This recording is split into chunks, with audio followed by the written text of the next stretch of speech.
Ladies and gentlemen, welcome back to Dinner and a Game, as we have had our first feature of the evening, and OBS crashed literally in the intro. So now I have to fix cameras because I thought they were all fixed and I couldn't change them out while we were doing the intro. Oh my. So yeah, it's a mad scramble to be cool while I'm trying to be, ridiculous. Do you want me to introduce everybody Please, while you're... if you would not mind, RJ, I would appreciate that so much. Glorious. So I'm going to work backwards on my screen. So to my left is the lovely Mr. Sphinx playing Wallenstein. Hello. Hello. Above me, we have Mr. Rob, who is playing Aeom the Monk. I am. Above him, Miss Utopia, the glorious paladin who was recently disowned by her family. Thank Glorious. you for bringing that traumatic memory up. Oh, of course. I'll get to the summary here in a minute. Feels great. We have, to my top left, Mr. Rome, the grumpy, grunting Shugosh. We are led by the technical master himself, Mr. Ray, and all of his lovely features. And I am Grumpok, and we're here to dive into Ray's brain of Kingdoms of Mist. Last week, does anybody want to roll for recap, or should I just snag it? Take it away. Do it.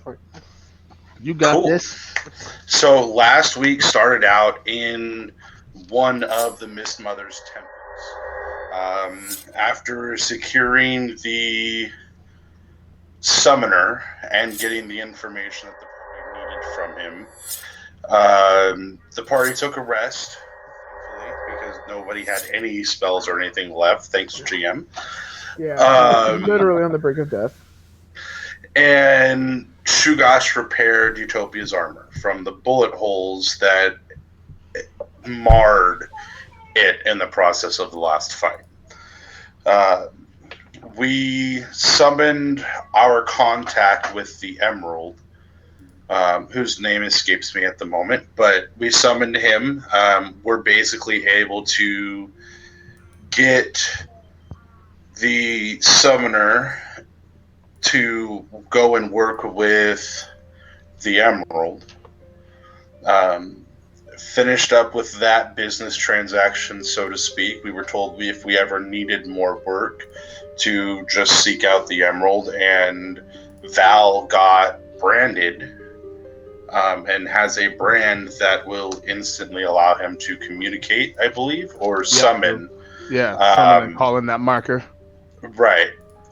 So we took a taxi back to Utopia's home and went to walk inside, and the guards very regrettably informed us that she's not welcome there anymore until she learns the error of her ways. So Val snapped and shouted at the guards, and we proceeded to walk down the street in the sunset on our way to go find somewhere to stay, with her house's money still in our pockets to pay for our many adventures.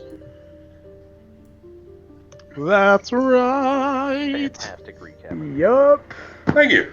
I appreciate that. Concise, clear, and to the point, unlike my rambling psychopathness. Still Hey, hurt. we're all crazy in our own rights. That's right. That's right. All right, so thank you very much, RJ. I really do appreciate that while I got everything together. And as I got you, man. as folks may have seen while I was flipping through the screens while RJ was talking, everything's fixed. So, we left off on a really rough situation. Once again, Milagros, I'm very sorry for putting you through the ringer. But of course, we're just going to jump right back into the fire. First time crying Glorious. on stream, we did it.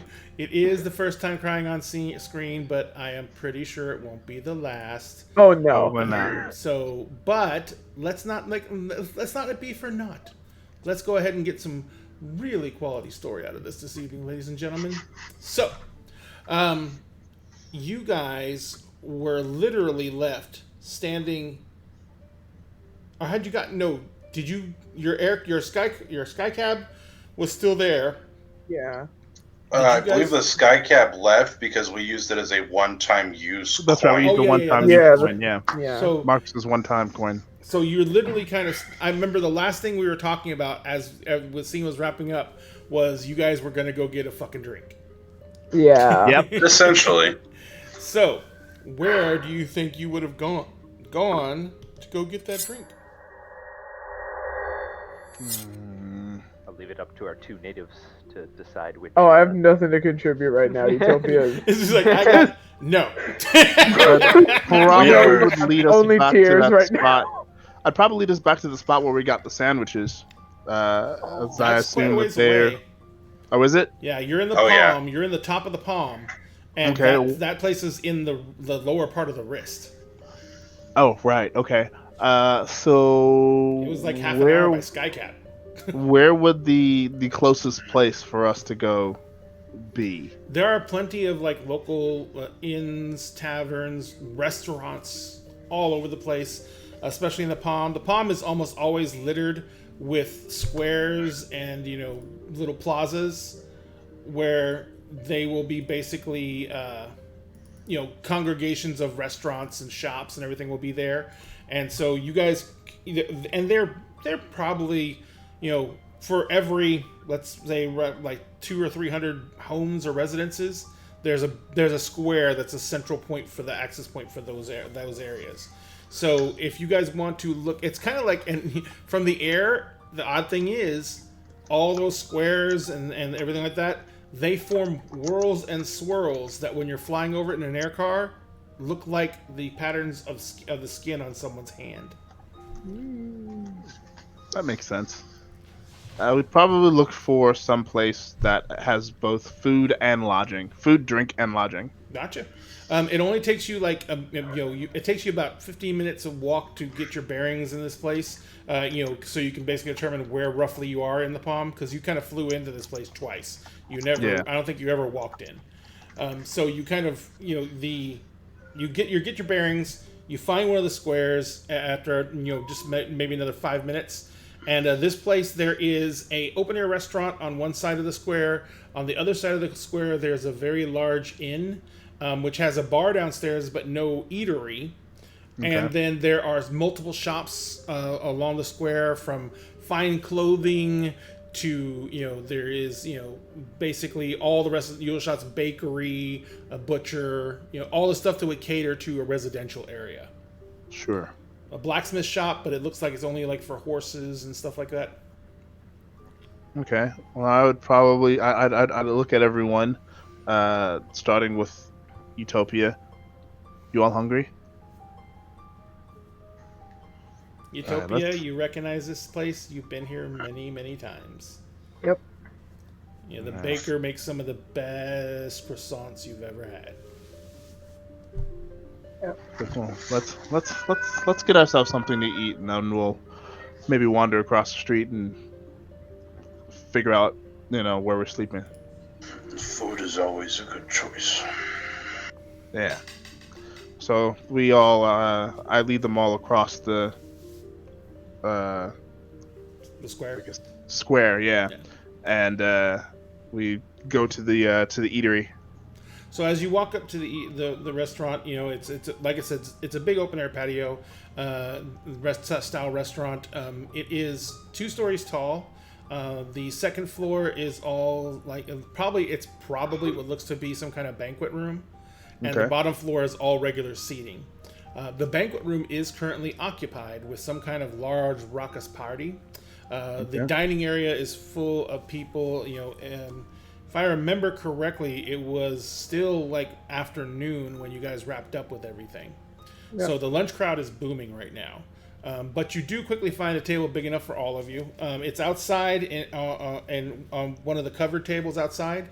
And so you guys take a seat, and a server comes over right away, and they're like, "So what can I get you to drink?" And I kind of gesture at everyone. I don't really care. Something strong. It's like, got just the thing. Everyone okay with the mead? Not him. Oh, no hair of the dog. Got you. So he says 4 meads and 1 tea. It is a good choice. He says, probably wise, yes. He's like, all right. He's like, I'll be right back. And he goes, takes off. You guys kind of sit there. I take a look at Milagros and put a hand on her shoulder. How you doing, kiddo? Oh, I'm great. Okay. You want to tell me how you're really doing? I don't know. Never. It's been a weird couple of weeks. I didn't know I could feel these things. Didn't think any of this was coming. That's kind of life, kid. You walk into it and you make all the plans you like, but you never know how it'll all turn out in the end. Sometimes it'll happen exactly the way you hope it will, and other times it will surprise you in ways that can be exciting and amazing, and other ways that will entirely rip your heart out of your chest. I'm sorry you had to get the latter this time around, but you still got a lot of life and plenty of time for the good. About this time, the server comes walking back up, and he literally puts out four metal tankers of mead down, one in front of each of you, and in front of Rome, he sets a tea set with with a pot which has actually got steam coming out of it, and as he sets it down, he takes one of those metal little tea holders, and he kind of like drops it in, hangs the chain over the side, and he says, "So tonight's special is axe beak served medium rare with light cranberry sauce, with some home fries and a lovely tossed salad." I'll have one of those. I'll have the salad. It's meat, a lot of meat, That's fair. and some tubers for those not as accustomed. I will just have the salad, thank you. That's excellent. Squeeze Utopia's arm. You hungry? Yeah. Do you want this, or do you want something else? I'll just get whatever is easiest. Okay. Same for my daughter, please. And how about for you, gentlemen? He indicates Sugash and Grumpak. Lots of meat. Understood. You can give our greens to the rabbit. All right. He says, "We'll fatten the rabbit with it, and we'll serve the rabbit next." And I will. I meant him, and I pointed to him. Oh no, he's more like a goat. Yeah, it was. It's a term Never of mind. endearment. Oh. Yeah. Well, no problem. And can I get some cranberries? And I point to Inari, who's sitting curled up next to me. Can I get a bowl of cranberries for my fox here? He's like, absolutely. Thank all you. right. So in that case, I'll be back in a few minutes. He says, "Enjoy the night air. It's a wonderful evening, and thank you for joining us tonight." Absolutely. As they walk away, I'm sort of sitting across from Sugash, and I'm looking at Utopia as this is happening, and I'm switching Sugash's tea with my mead. Oh my god. I had a feeling that might happen. That's why I said nothing. Utopia, sometimes we make decisions, and they're the best decisions at that very moment, and they always lead us to where we are.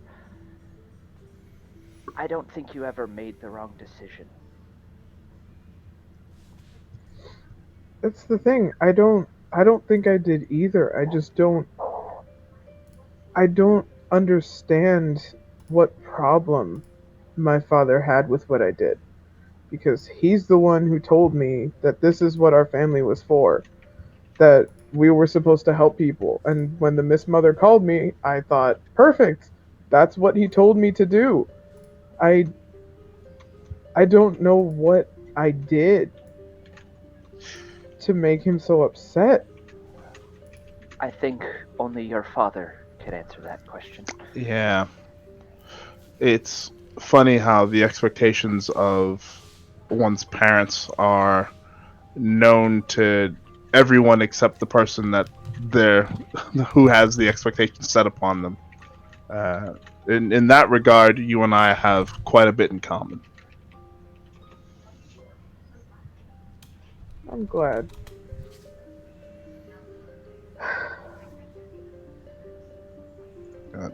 This too shall pass, and we're on a path now, and whether that path leads you back to that house or not, who's to say? But for as long as you're willing to keep our company, then you are more than welcome to be part of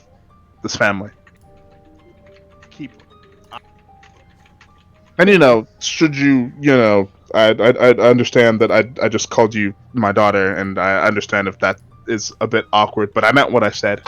And if you, and like at this point, like for as dark as Val is, like a tinge of red appears in his face. It's like if you don't have to decide now or not, No, but it's okay. if you want my last name, then that's cool. In your head, Val, you hear, adoption is a really big step. And I say to my quarry, yeah, I didn't expect that, but I'm leaning into it, and I mean what I say. She's a good kid, and she deserves a proper family.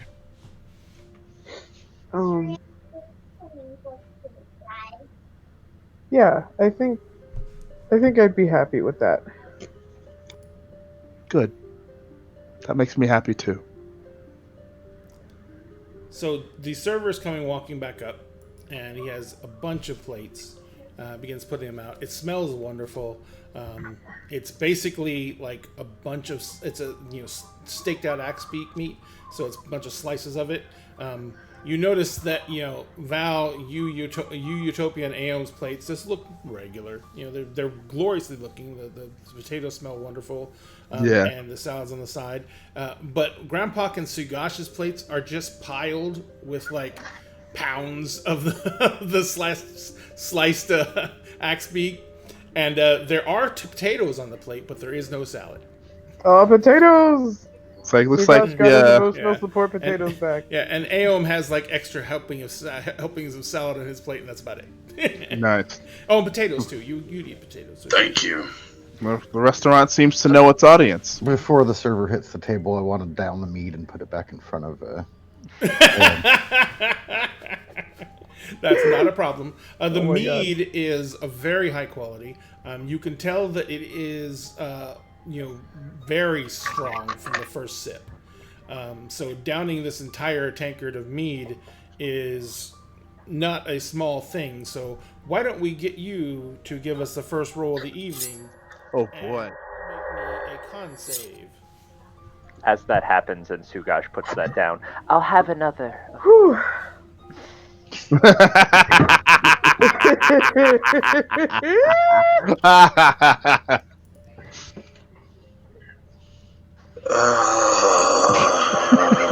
Oh no. Could I have a tank for myself, please? You mean a tankard? Tankard. Yeah, Yes. they already got you one, I thought. Yeah, they got you There's one. in front Perfect. of you. Yes. Perfect.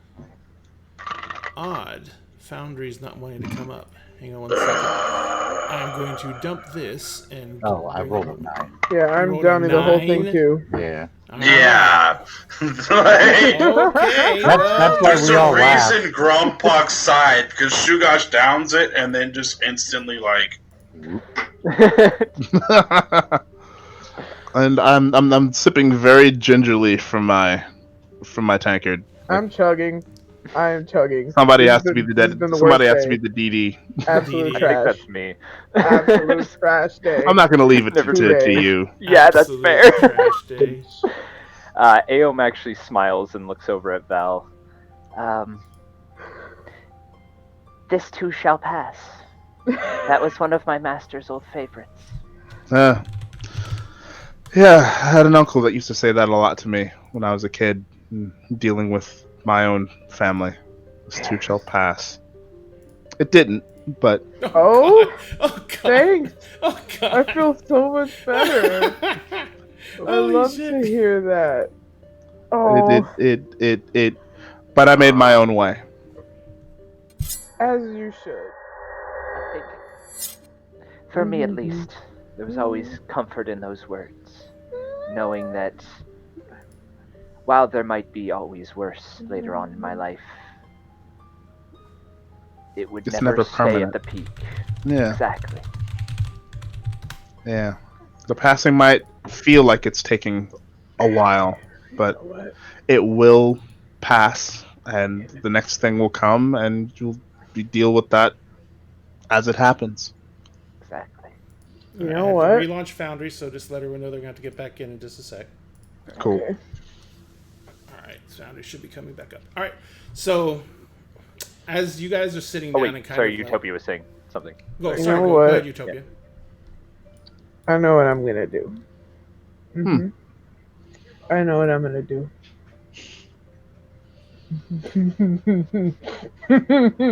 He can't tell me what to do anymore.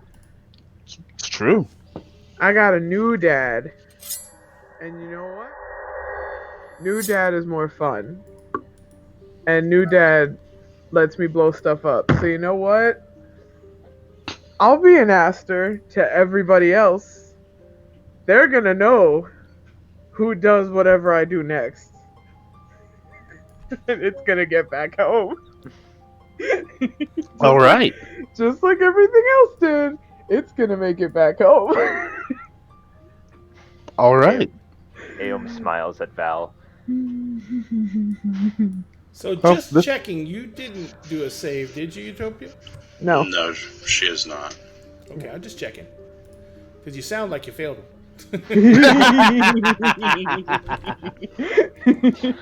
Should I roll? Did you down the entire tankard? Yes. Then yes, you should definitely roll. Oh boy. Okay, Oh how do boy. It is a Constitution saving throw. So just go to the screen and then go to your Constitution score. Oh, okay. I got it. I didn't know where to click. Got it, got it, got it. It's getting low. Damn it. About half. Can I roll with disadvantage because she's so sad? No, you're still a very So- strong and healthy person, so. God damn it. It's not letting me pull out my character sheet. In Foundry or. Did you Yeah. refresh after he? Yeah, you have to hit F5. I'll refresh again. Yes. Ah, there we go. It's now it's Dun, having dun, me sign dun. back in. There we go. Aha. Yeah, Aeom needs to as well. yeah, I just reloaded. Thank you, RJ. So I'm still very gingerly drinking my mead. I'm slowly drinking mine as well. Gotcha. No problem. So, as you guys are sitting there and kind There of we- solemnly eating, Devouring. yeah. In the case of Groundhog and Sugas, probably devouring. There is a like I said, there's a party upstairs. It's very, very loud. There's all the other people in the dining area for this lunch is very loud. There's people walking through the square, going to different shops, calling to each other back and forth. All this is going on around you. And your table is one of the farthest out on the patio, so it's kind of like the square is right there. There's no real railing or anything you have to jump over. It's just there's people walking right by you and everything like that. So Is sorry to interrupt. Is there like a corner post beam for where we're at? no, it's Okay. literally just tables on the cobblestone street, or Gotcha. well, in the cobblestone square. So as everything is going on, I want everyone to make me a quick perception check. Okay. Oh boy. I ain't perceiving shit. Where? I ain't perceiving shit. Am I doing that with Even a disadvantage? It's been preordained. She ain't perceiving shit. I ain't perceiving shit. I was right. I got a 6. Not a motherfucking I haven't seen shit. Am I doing that with disadvantage, Ray? Literally If 2 you Ooh, I are don't an see anything inebriated, you either. are, yes, sir.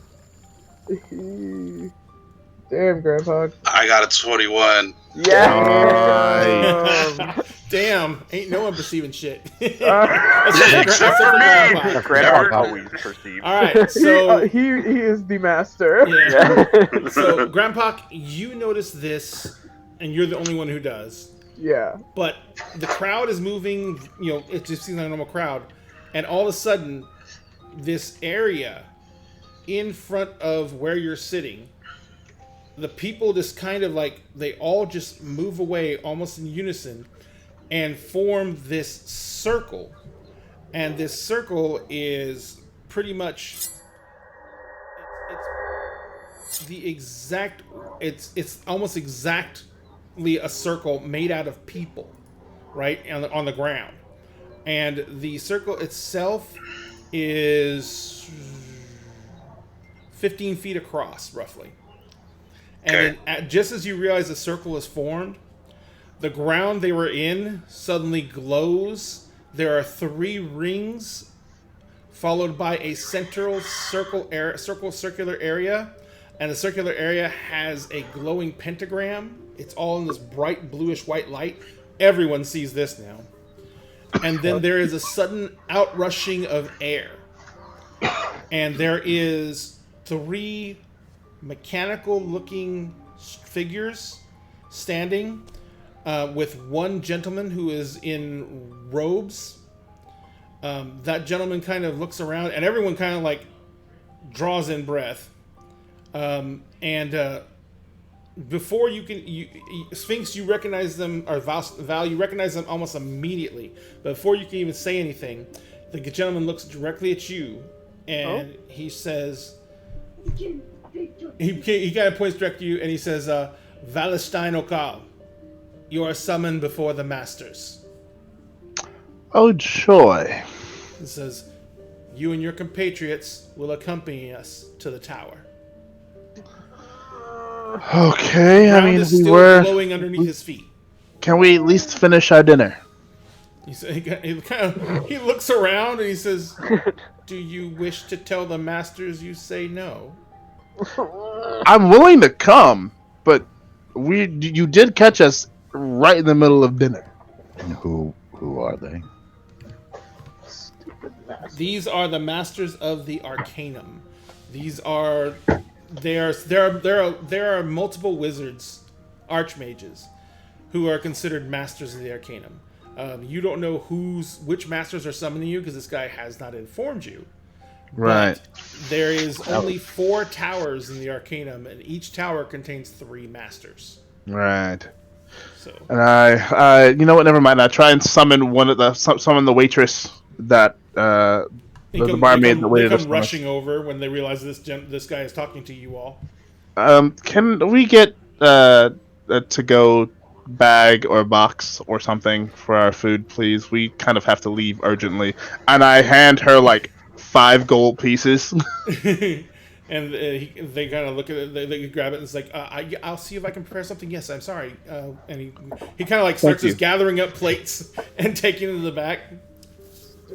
And in the meantime, the gentleman is kind of sitting there, and he's looking around. He's like, really? To go plates? Yes, like I said, you caught us in the middle of dinner. Unless you plan on feeding us. I'm sure they would provide you with something at the tower. It's been a long Fine. day. Fine. We will. I look at everyone. Sorry, everyone. I guess we're going on a trip. We will have to crowd in. He indicates the circle. Okay. And I pat Utopia on the shoulder. This is going to be fun. Is it? I have no idea. Oh. All signs point to annoying, but something.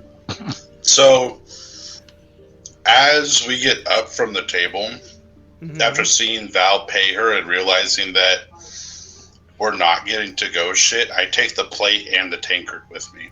Oh my god. I was just gonna grab a slab of meat. Oh my god.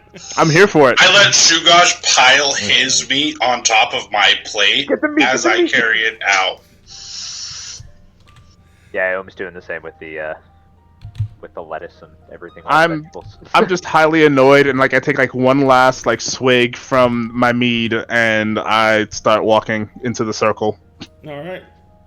Sorry, I'm tweaking something right. So the map's gonna refresh. Oh, Too small? Yeah, a little too yeah, small. too small. It's not hundreds of feet across. That's better. The grid's off though. My OCD is gonna be bad right now. It's I actually know the that map. feeling. Never mind, it's the map. I can't fix it. Yep, the map had a board on it. So you guys end up with the mage, and he's standing there as you guys suddenly feel the world outside you, around you. It goes almost completely twisted. It feels like the world around you is suddenly been wrung out like a towel, as all the color and the light and the noise just stretches out and gets warped. And I then- wager I've been through this before. Oh yeah, so I'm- yeah. It's not a fun process. The teleportation No. circles are not enjoyable. Oh no. I hate this. Absolutely hate this. And then as you suddenly it's all snaps back into place, and all the noise and the temperature and everything like that is suddenly replaced with almost silence. There is the noise of a. Hang on 1 second. There is a candle sitting in this little sitting area over to your right, where there's obviously a chair set. And there is, no other visible light or anything in here. But as the mage looks around, he kind of says, sorry. I didn't realize that we had left it in this state. And he kind of like claps his hands.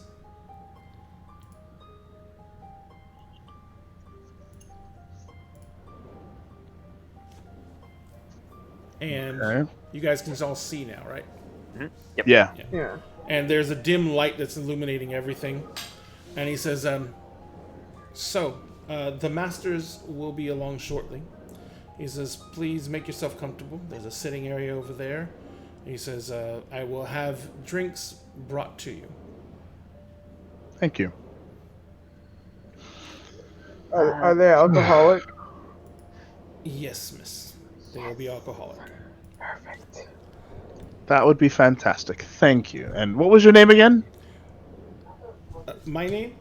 Yes. He Yeah. kind of looks at you and he He says, just yoinked us. he says, he kind of gets an odd look in his face. And he says, my name is Benjamin. Benjamin.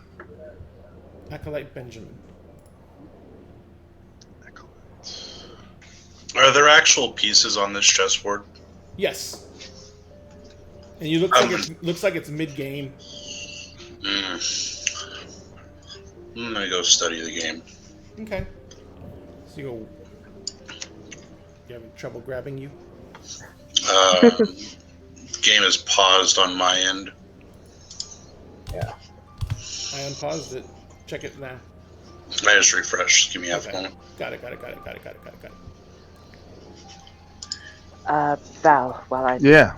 so used to just letting things happen, where are we? I'm so used to just letting things happen. Yeah, literally. What? We are in one of the towers. What was that? The towers? And what do I know about these people again? I'm sorry. This is the Arcanum. This is the place where the Bard College is located.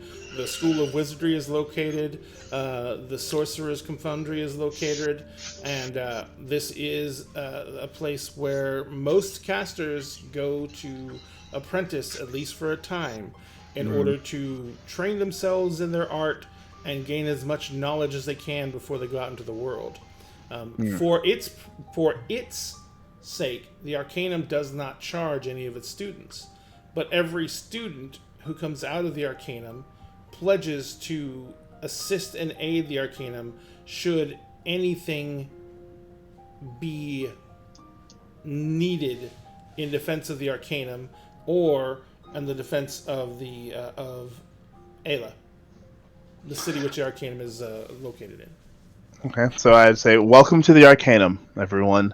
Bastion of learning for all things magical. This is where I went to school. Sugash, did you wander down that hallway? Yes.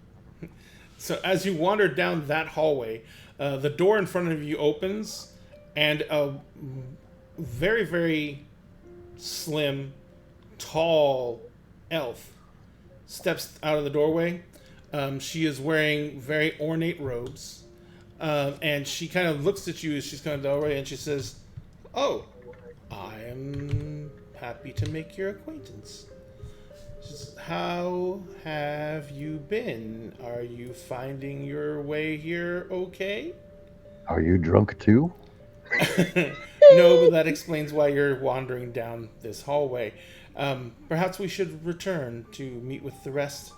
Your friends, I take it? I mean, they're right there behind me. I understand, but as you may have garnered from me walking out this door, these are the Archmagi's private chambers. So that way. So that way.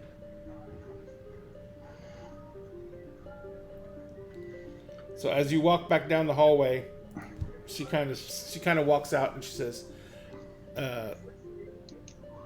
she walks out into this area, and she kind of looks over. Val, are you still standing on the teleportation platform? No, I've moved over to near the chessboard with everyone else. All right. Yeah. So she kind of walks over and she looks at you all and she says, "I thank you all for coming on such short notice. She says, I am Mistress Kayla Forsyth, mistress of the temporal and entropic sciences." That is a fantastic title. She says, "I made it up all by myself.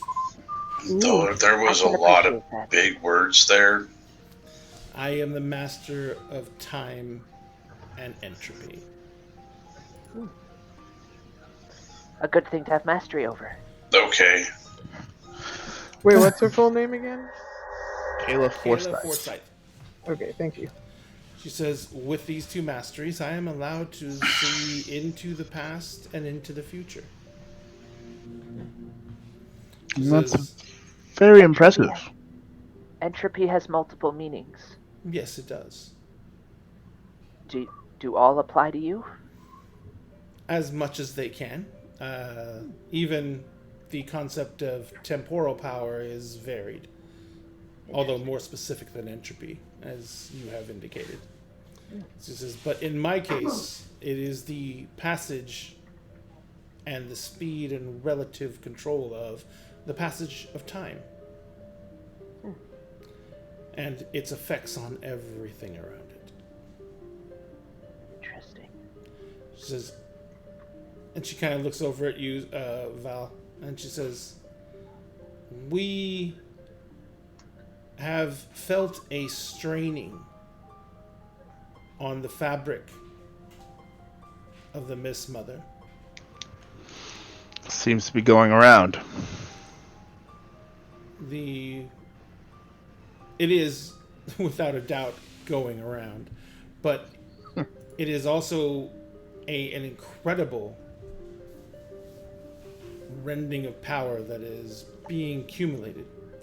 She says, "I have spent the last several days tracing the power surges along the ley lines, and the commonality seems to be that every major power surge is accompanied with your presence.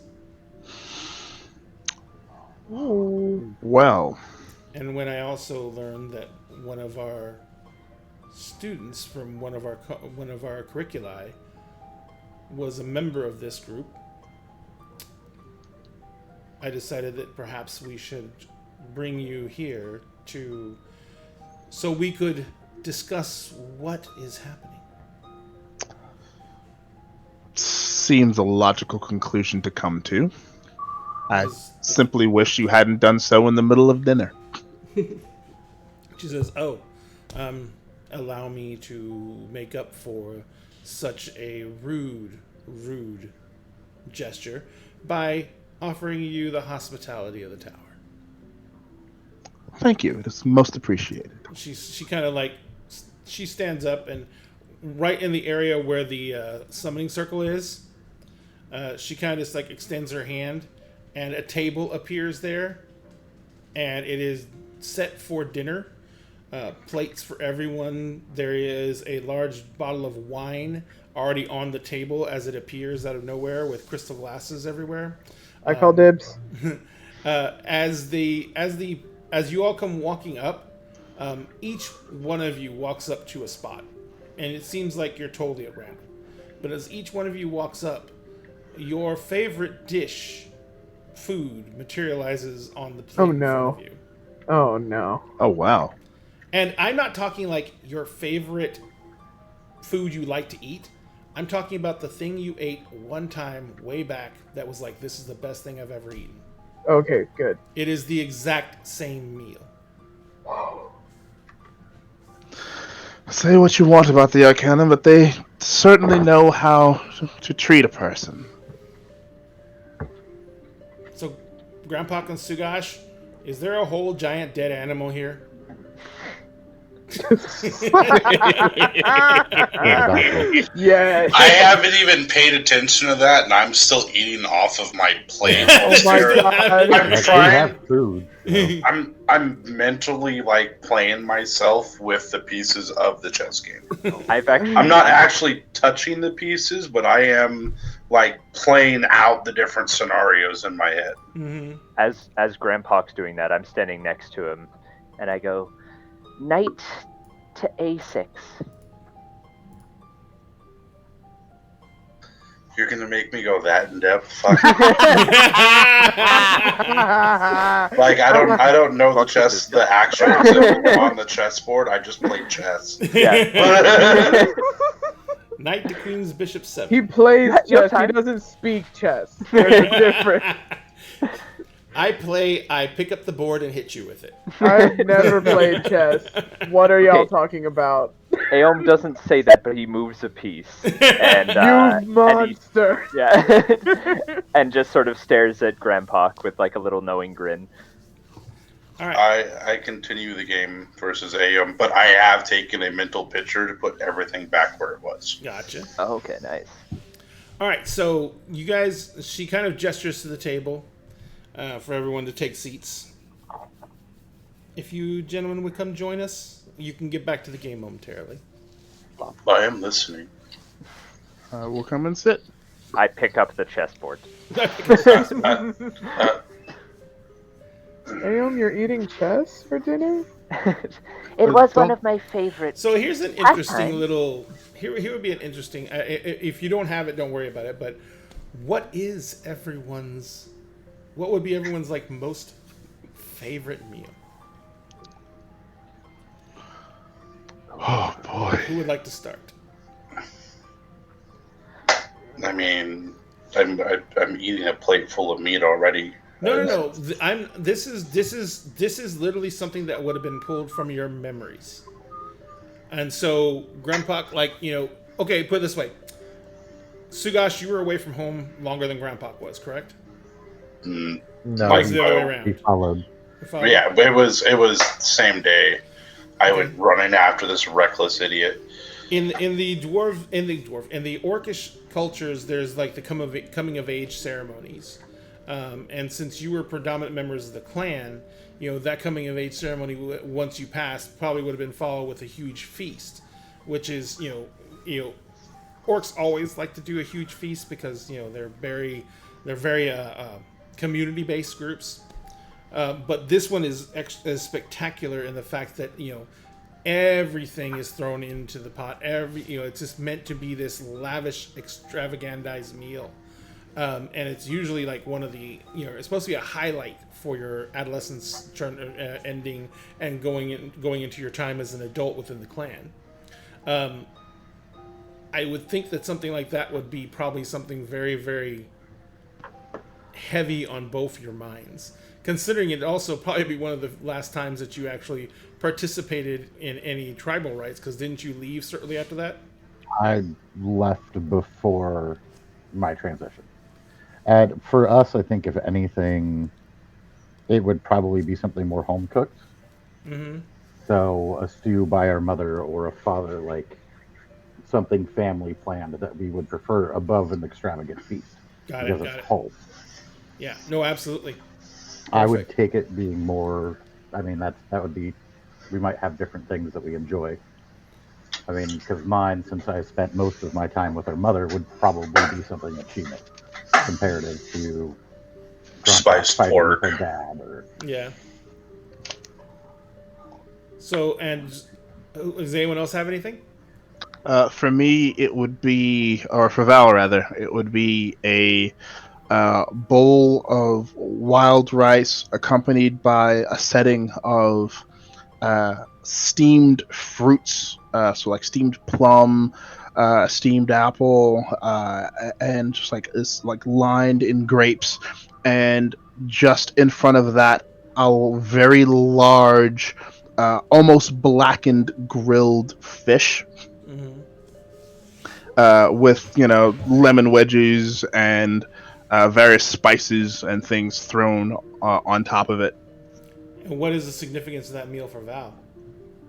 For Val, it was the meal that he would eat at the home of his first love. Oh, Gotcha. Who's anyone else? For in front of Aom, it is jasmine rice with something similar to bok choy. Leeks. With yeah, we can go with that. And a fried tofu, which was exceptionally rare for the monastery to get at any point, because of our remote location. It was hard to actually and the deliver. climate you were in. Yeah, Soy doesn't grow well in cold. exactly. And so the place that we were at, it was a rare treat. And most often it was just the vegetables we could grow and the rice we had in the patties. Got it. So, and what's the significance of that? Is that just like the most extravagant meal, or is there something that you think would be related to that for Aeon? It's just really rare. And it was for moments when most of the monastery was together. So even masters that traveled abroad would sometimes come back, and it was a great way to share the stories that we had accumulated thus far. Does Utopia have anything? yes. Utopia has this egg pasta, kind of like seafood raviolis. And they're all misshapen and weird because the day that she made these and the sauce that goes with it was the one time she managed to convince the house staff to teach her how to cook something. And they there were the raviolis that they made, which were perfect, and then she would put too much in one or too little in another, and she didn't know how to seal them properly, and it turned out a huge mess. But she felt capable once she knew how to make pasta from scratch, make a sauce, prepare the seafood. It's the one time that she got to do something for herself, and they all ate it together. Gotcha. All right. So, as you all sit down, the smells and the flavors and everything like that, the memories are just rushing over you. And as you all kind of take the moment in and you look up, you see that the elven woman is kind of sitting at the head of the table, and on her plate, there is it just doesn't stop.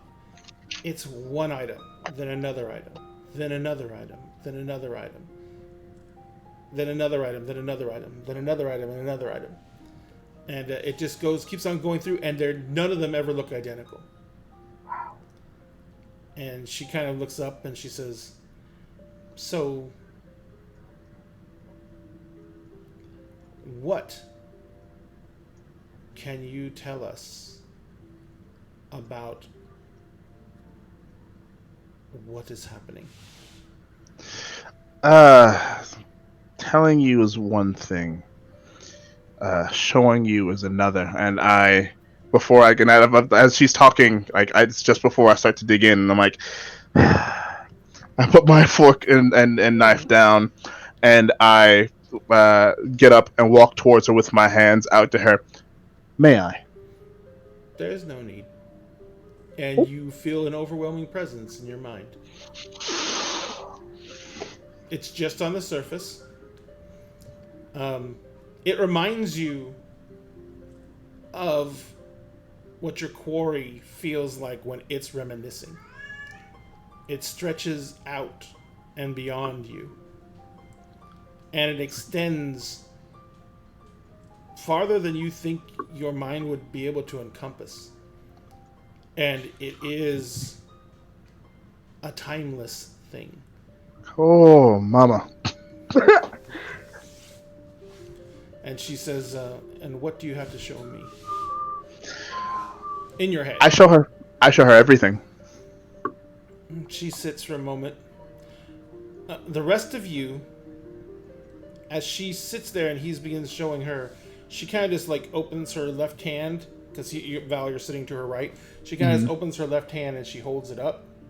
And as she holds it up, everything that Val is transmitting, all the actions, all the motion, the everything that's happening, it's silent. There's no sound, but it all begins to play out on the palm of her hand, like a hologram, I guess you'd say, for lack of a better term, as everything goes through. Wow. And as she sits there for a few moments,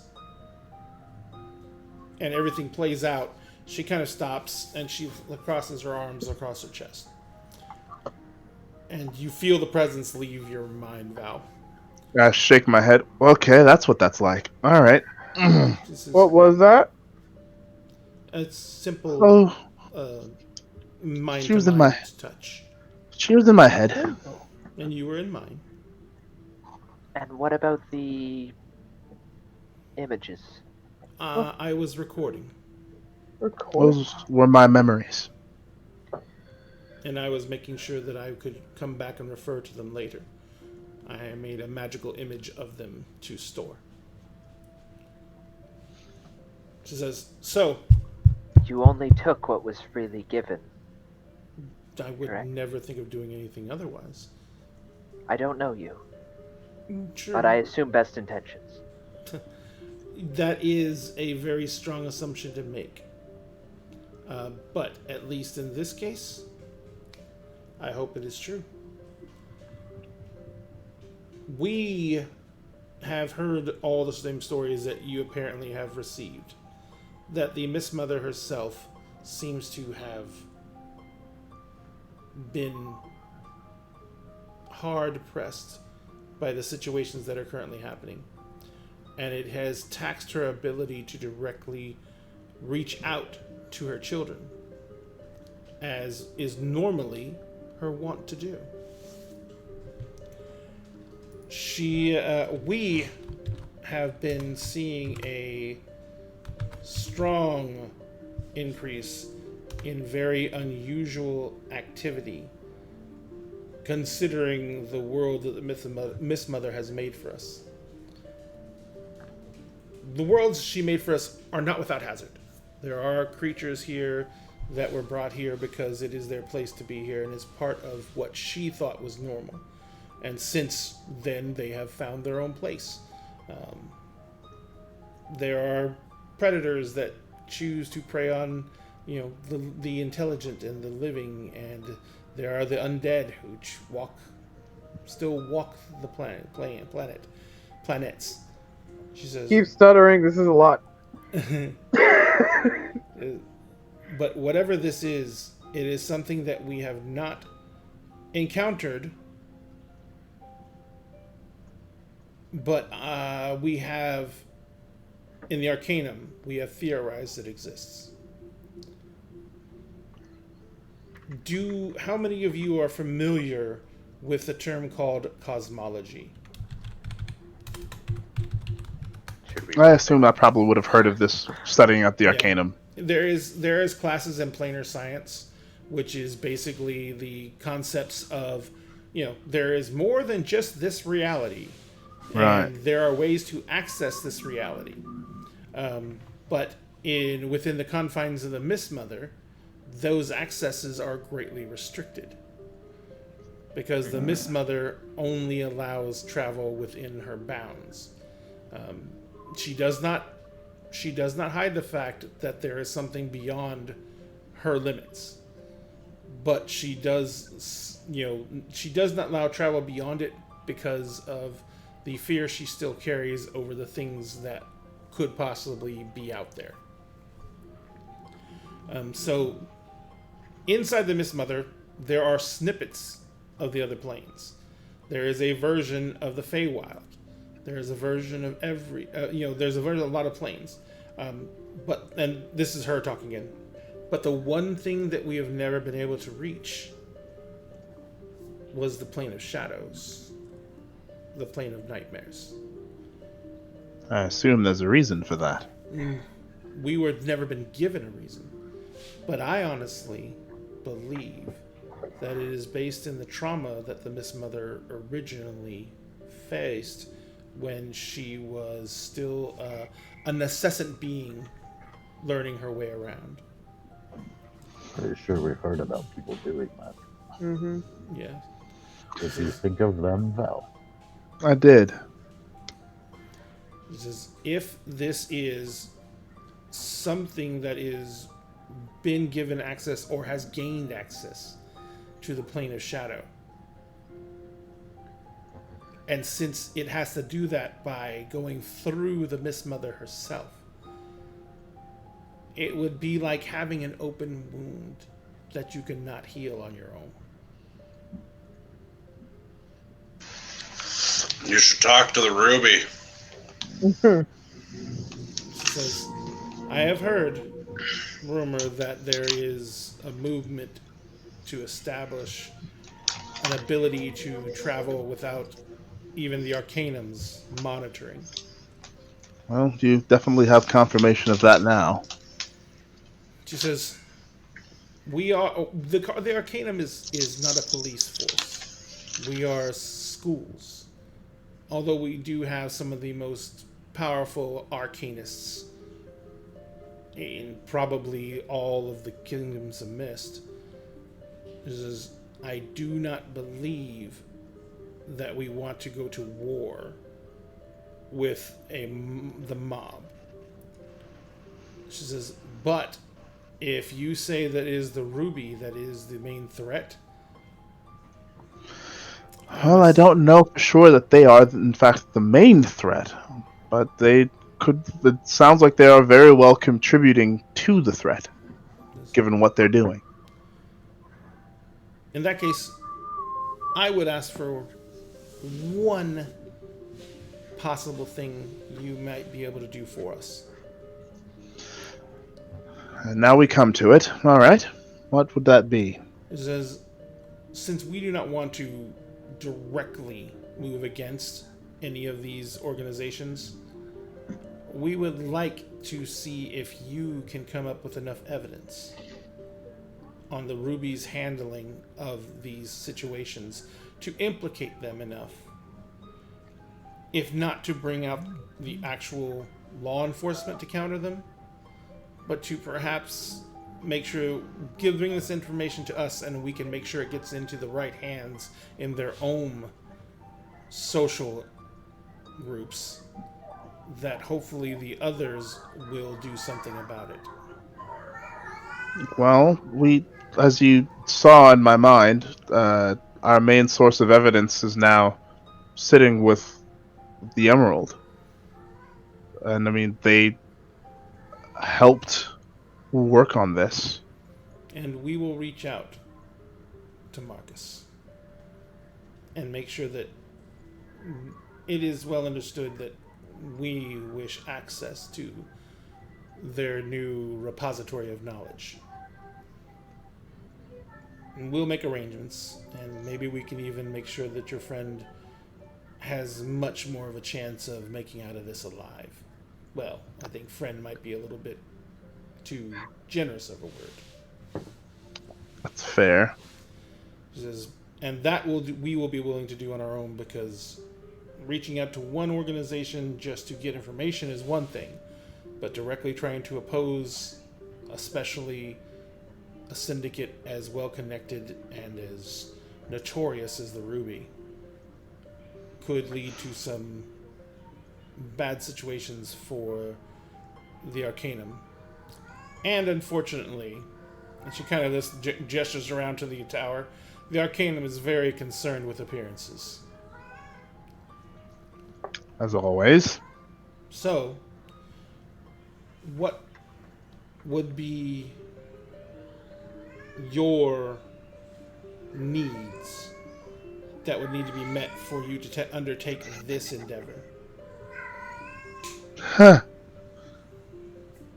Well, I suppose I would need to know exactly what it is you intend for us to do to gain this information.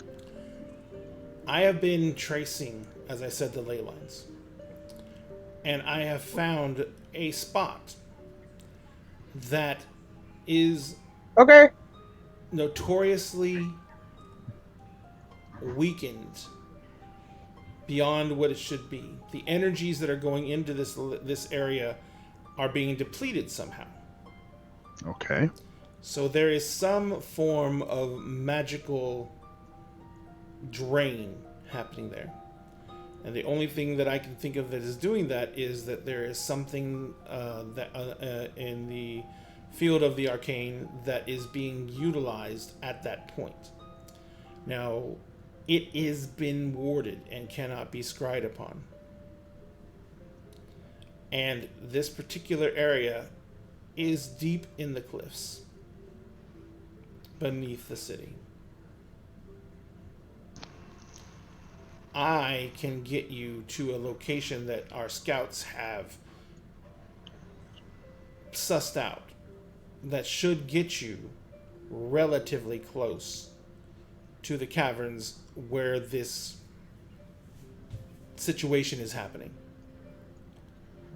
But from that point on,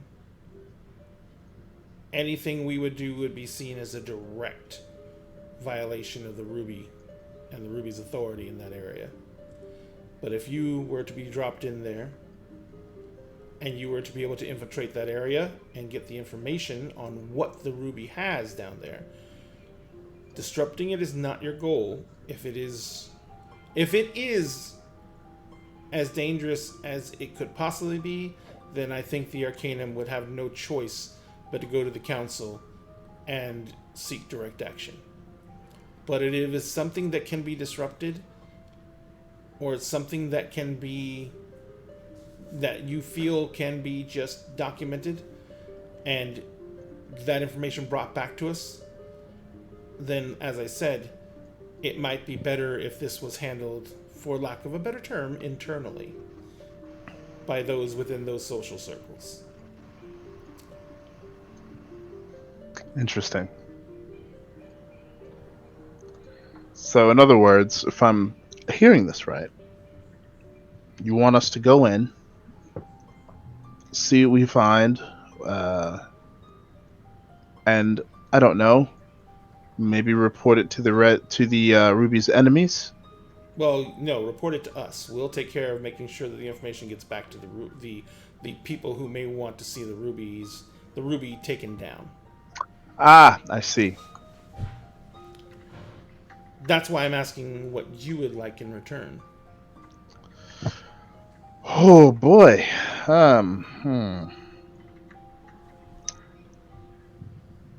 That is an interesting question.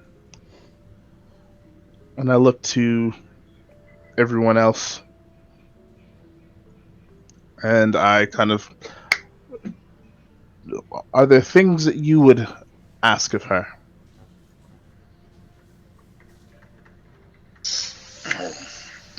When does this need to be done by? As soon as possible.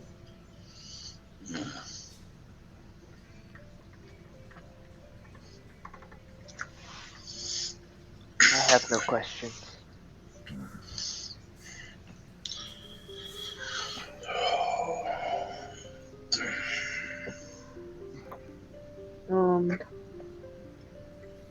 Well, Let me, since you apparently have no wants, let me offer some things that I may be able to help with. I have the ability to look through the veils that others cannot pierce. I can look through the veils of time and space. And I can answer questions. For each one of you, I can expend enough energy and time to provide you with 3 answers to any 3 questions you wish to ask of any one situation.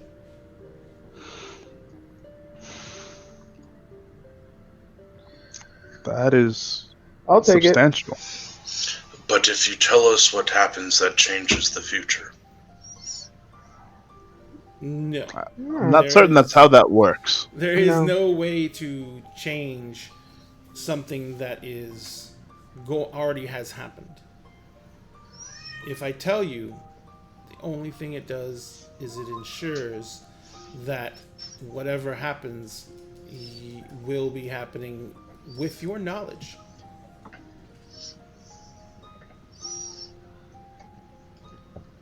But if you stop it from happening, it changes.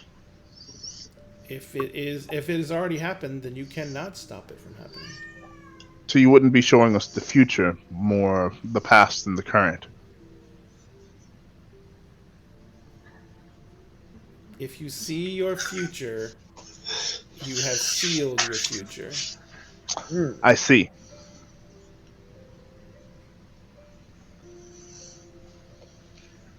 Do we ask our questions now? I would need quite a bit of time and preparation to make the arrangements. It is not a small thing I would be doing. No, this is quite substantial magic. I just want to know if this is payment or prepayment. I think it's payment. It would be Right. payment. Okay. Of course, if you require anything in order to prepare yourself for this, then we would be willing to help you with that as well. Do your scholars here have maps Yes, fairly of close to them. the system where they are at?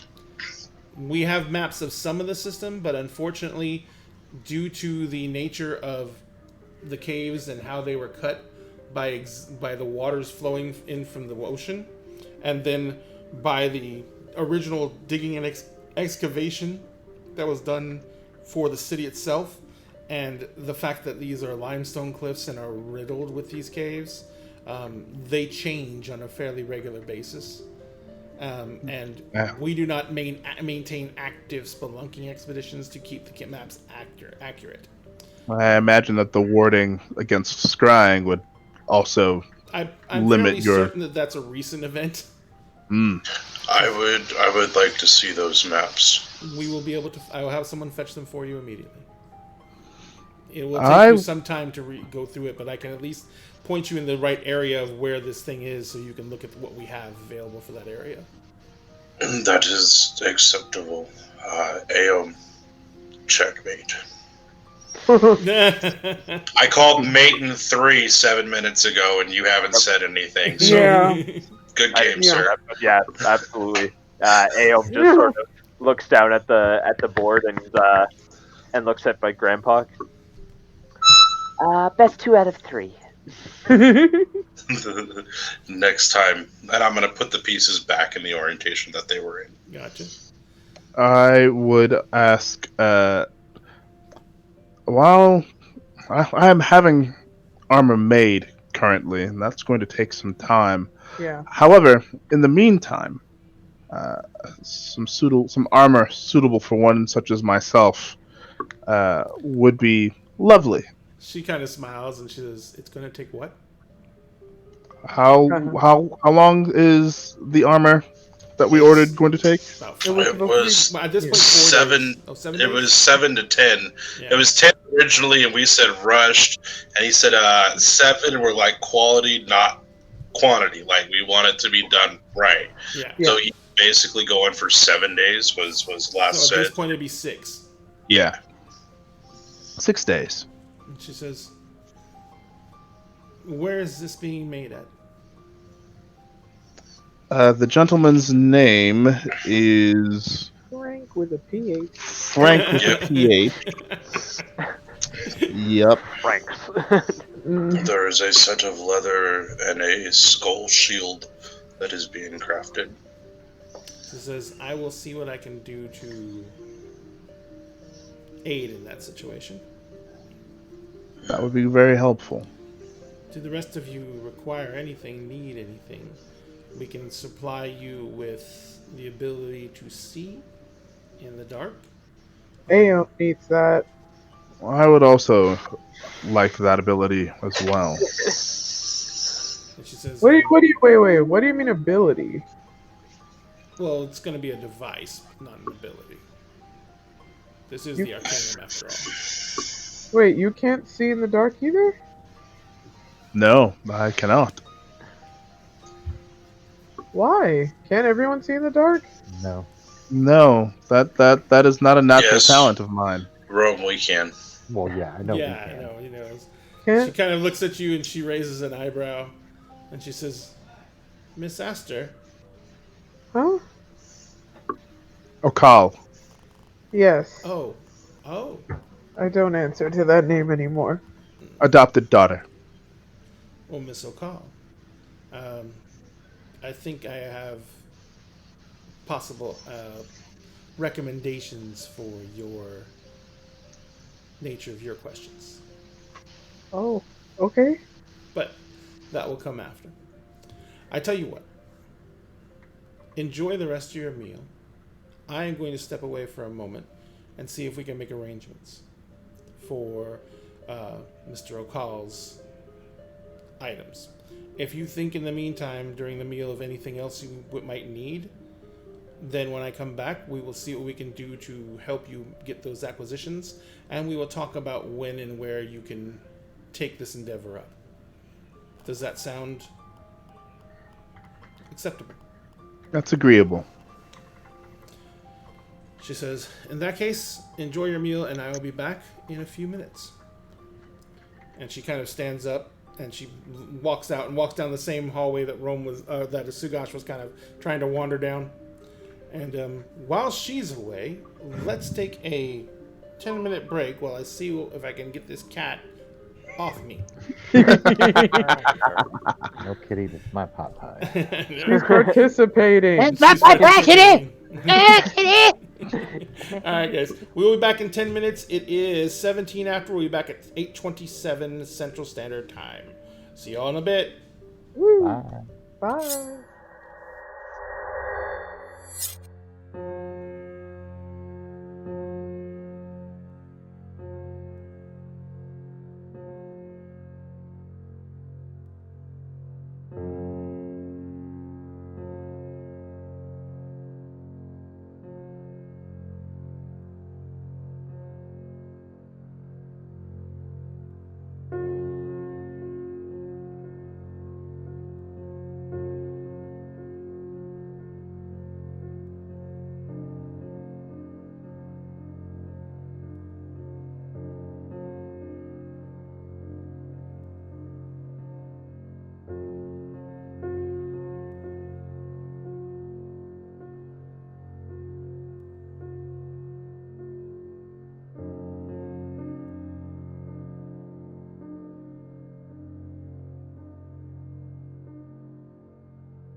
ladies and gentlemen, we are back. So, you guys are sitting down with the mistress of temporal and entropic sciences. Her name is Mistress Kayla Forsyth. She is one of 3 masters that you've been told, or should I say, that Val knows occupy this tower. She stepped away from the table, left you enjoying a meal that is just as much full of nostalgia as it is flavor. What are you guys doing while eating? Are you just enjoying the meal, or? I've already started to mess up the chessboard that Grandpa put back together. I'm just kind of. It must be the way we found it, Ao. But we definitely have time for another game. But then it is 2, and there's no third. We do not have time for a third, therefore we do not have time for a second. Now stop it. We could save it for later, I'm sure. But one more game, please. Children. I just look up at Grandpa, like he's not gonna stop asking until you Just do it. until you Give play. him what he wants. I reset the board. Except for 2 pawns. Alright, so what are the rest of you doing? Val, what you were going to say something? I'm just sitting at the table with my head in one of my hands, kind of rubbing at my temple. It's like, I cannot believe you, dude. So, she said, well, she was in your mind. You were in hers. Yes, it's a little unsettling. Did you see anything? Would I have seen anything? There's 2 of you in there. Yeah, a door opens both ways. She had her surface thoughts were all about, concentrating on maintaining the lines that she had open that were allowing her to glean what she needed to know about you all to make her decisions. And you can see from what she was thinking that she was maintaining several direct lines of power that were powering several spells that she had running. And she was also calculating probability based on the information that she had been gleaning about whether or not you would both be able to complete what she needed from you, or that you would betray her. Well, she was trying to calculate if we were trustworthy, and also mainly focusing on maintaining. Felt like several magic spells that she had, which, working. According to your teachings, is not possible. Yeah, which is very odd, given what I know about that kind of thing. And do you think the scales of probability balanced in our favor for what she thinks of us? I think that if they didn't, she would not have asked of us what she did. Fair. I think us being alive and or not in manacles would attest to that to some degree. But also, her asking this of us is definitely a good sign that the probability weighed on our behalf. Good to know.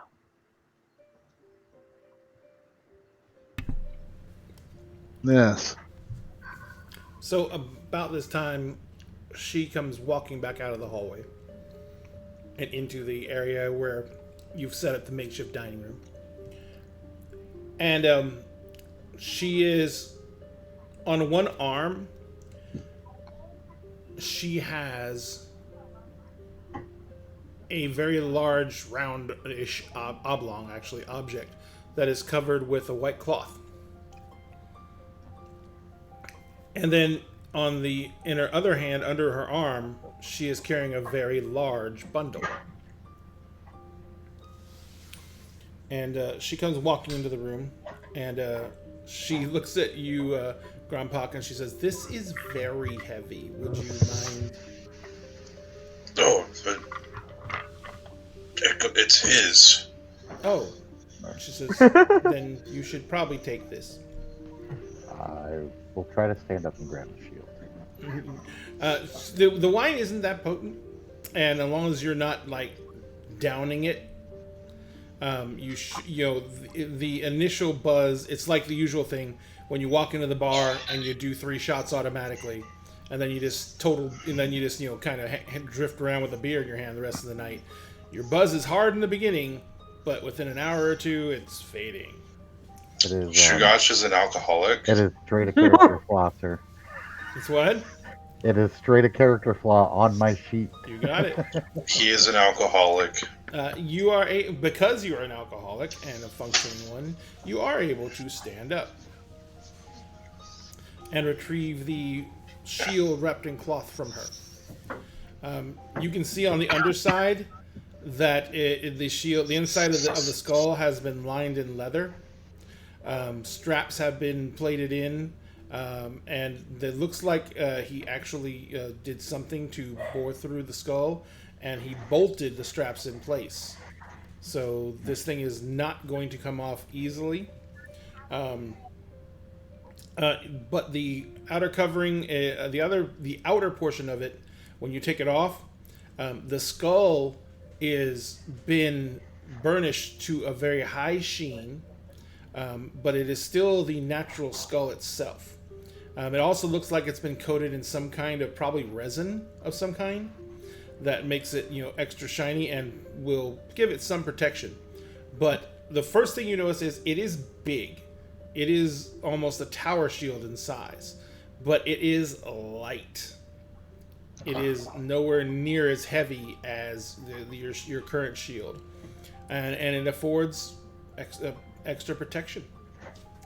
Shugosh, that looks quite fearsome. I like it. Now the eyes have been basically filled in. They've been made to look like eye sockets, and so they're basically the inside of the eyes have been, the back of the eye sockets have been coated in this, looks like crushed red gemstone of some kind, to where whenever the light catches them, there is red reflections from the eye sockets. Ooh. Me like it. Yeah. I do have one question on that. Do the straps go down the face of it so it's mounted on this part, or is he actually mounted this way holding it straight? It is mounted to where it can fit on his forearm for the most part. And so, but because of the size of the shield, it mounts, his forearm goes into it towards the nose, right? So when the nose is pointed down, when his arm is at his side, the nose of the beast will be pointed towards the ground.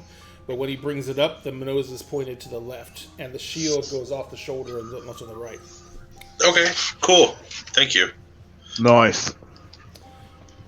And the other package, she says, and she kind of uses both hands now, and who gets this? He does. The distraction. Oh, that's me. She brings it over to you. He says to tell you that it is his finest work to date. And it does exactly as he promised. That is very fortunate. She says, I took the liberty of identifying it. Ah! She says, so you will be able to utilize the ability to... I can't remember the name of the spell now, right when I needed it most. Basically walk through walls, if I'm not mistaken. Yeah. Right. I think it's pass without a trace. No, it's not pass without a trace. No, it's not. That's the wrong one. What are we looking for? Sorry. Oh, the spell? Half Yeah. wall. That's probably pass wall. Is it?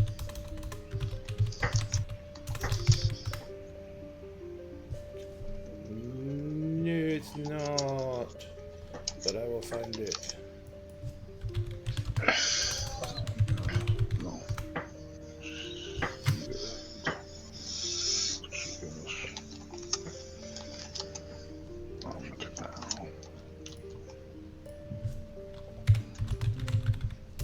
One moment. Sure. There's etherealness. That doesn't seem right. Meld into stone. Ah, You step into stone object or surface long enough to contain your body, melding yourself and all the equipment you carry with the stone for the duration. Using your movement, you step into the stone at the point you can touch. Nothing in your presence remains visible or otherwise detectable by non-magical senses. While merged with the stone, you can't see what occurs outside it. Any wisdom perception checks you make to hear sounds outside of it are made with disadvantage. You remain aware of the passage of time and can cast spells on yourself while merged in the stone. You can use your movement to leave the stone where you entered it, which ends the spell. You can otherwise cannot move. Minor physical damage to the stone doesn't hurt you, but its partial destruction or change in its shape to the extent that you no longer fit within it expels you and deals 66 bludgeoning damage to you. oh, The stone's complete destruction or transmutation into a different substance expels you and deals 50 bludgeoning damage to you. If expelled, you fall prone in an unoccupied space closest to where that you first entered. Now, there is one extra addendum on this. If you use this to meld with a wall, you may choose to leave the wall on either side. cool. All right. Well, I'll have to make sure that I don't get expelled from the stone. It will also provide you with extra magical protection, I do believe. Oh, that's nice. So it does count as a +1 suit of armor. All right. Did you make these by chance, Ray? Did you make these items by chance? No, I haven't made them yet. I'll get to it. Work has been worky. Work has been working. They've been working Oh, here. and I take the armor from her. Thank you. It's very kind of you. She says, now, was that enough time for you to determine anything else you might want or need? We determined a method by which to see in the dark. And I did bring some of those. I do believe at least 2 of you needed them. Yes, I definitely need one, and I believe She Brother says, Aom. these, and she holds out 2 matching pair of goggles. Ooh. And she says, these are goggles of night. Yes. So they're also known as the goggles of the owl. She says they provide you with the same functions as those of us who can see in the dark. So So it's not everyone.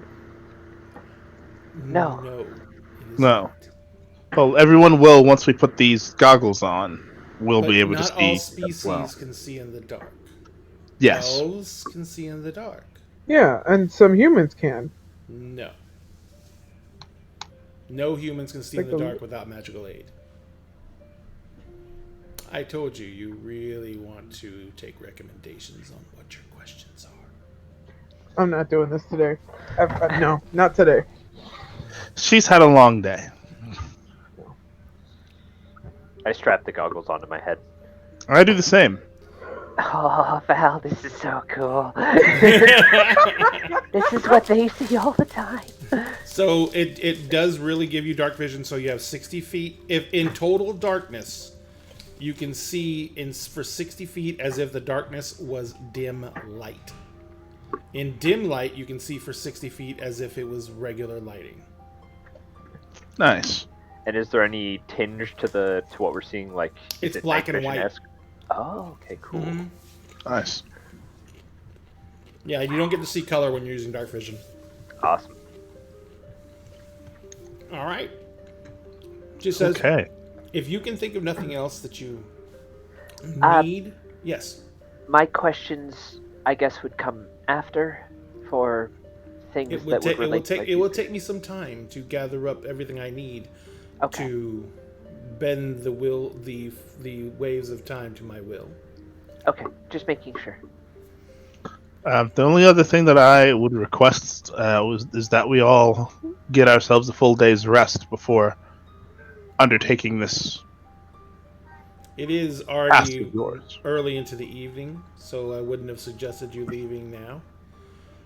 She says, we will provide you rooms, and we'll just provide you rooms at the inn you were probably already planning to stay at, and I'll send someone to fetch you in the morning. Sounds agreeable. Where can I find those maps? She says, if you want to If you spend have a little, it- if you want to if spend a you little more ha- time here, then we can let you see them. They won't be allowed to be taken off the grounds, and if you need copies made, I can have scribes make copies of the portions that you wish to take with you. That's a good idea, I think. Is there a place where I could study? Or are we planning on leaving, friends? We can send you back separately if you like. Or if everyone wants to go now, everyone else wants to go now, I can send Grandpa back separately. My brain kind of spiraled out, so I didn't realize that we were all leaving. I'll just say Actually, it that. hadn't been decided yet. Hadn't been Oh, decided. okay. It was being discussed, but it hadn't been directly decided. Fair enough. I'm just... The more information I can find, the better. This seems like a good place to study. I turn to Utopia. How are you feeling? What's another near-death experience? The mistress looks over at you and she kind of says, "Did you intend to be an adventurer?"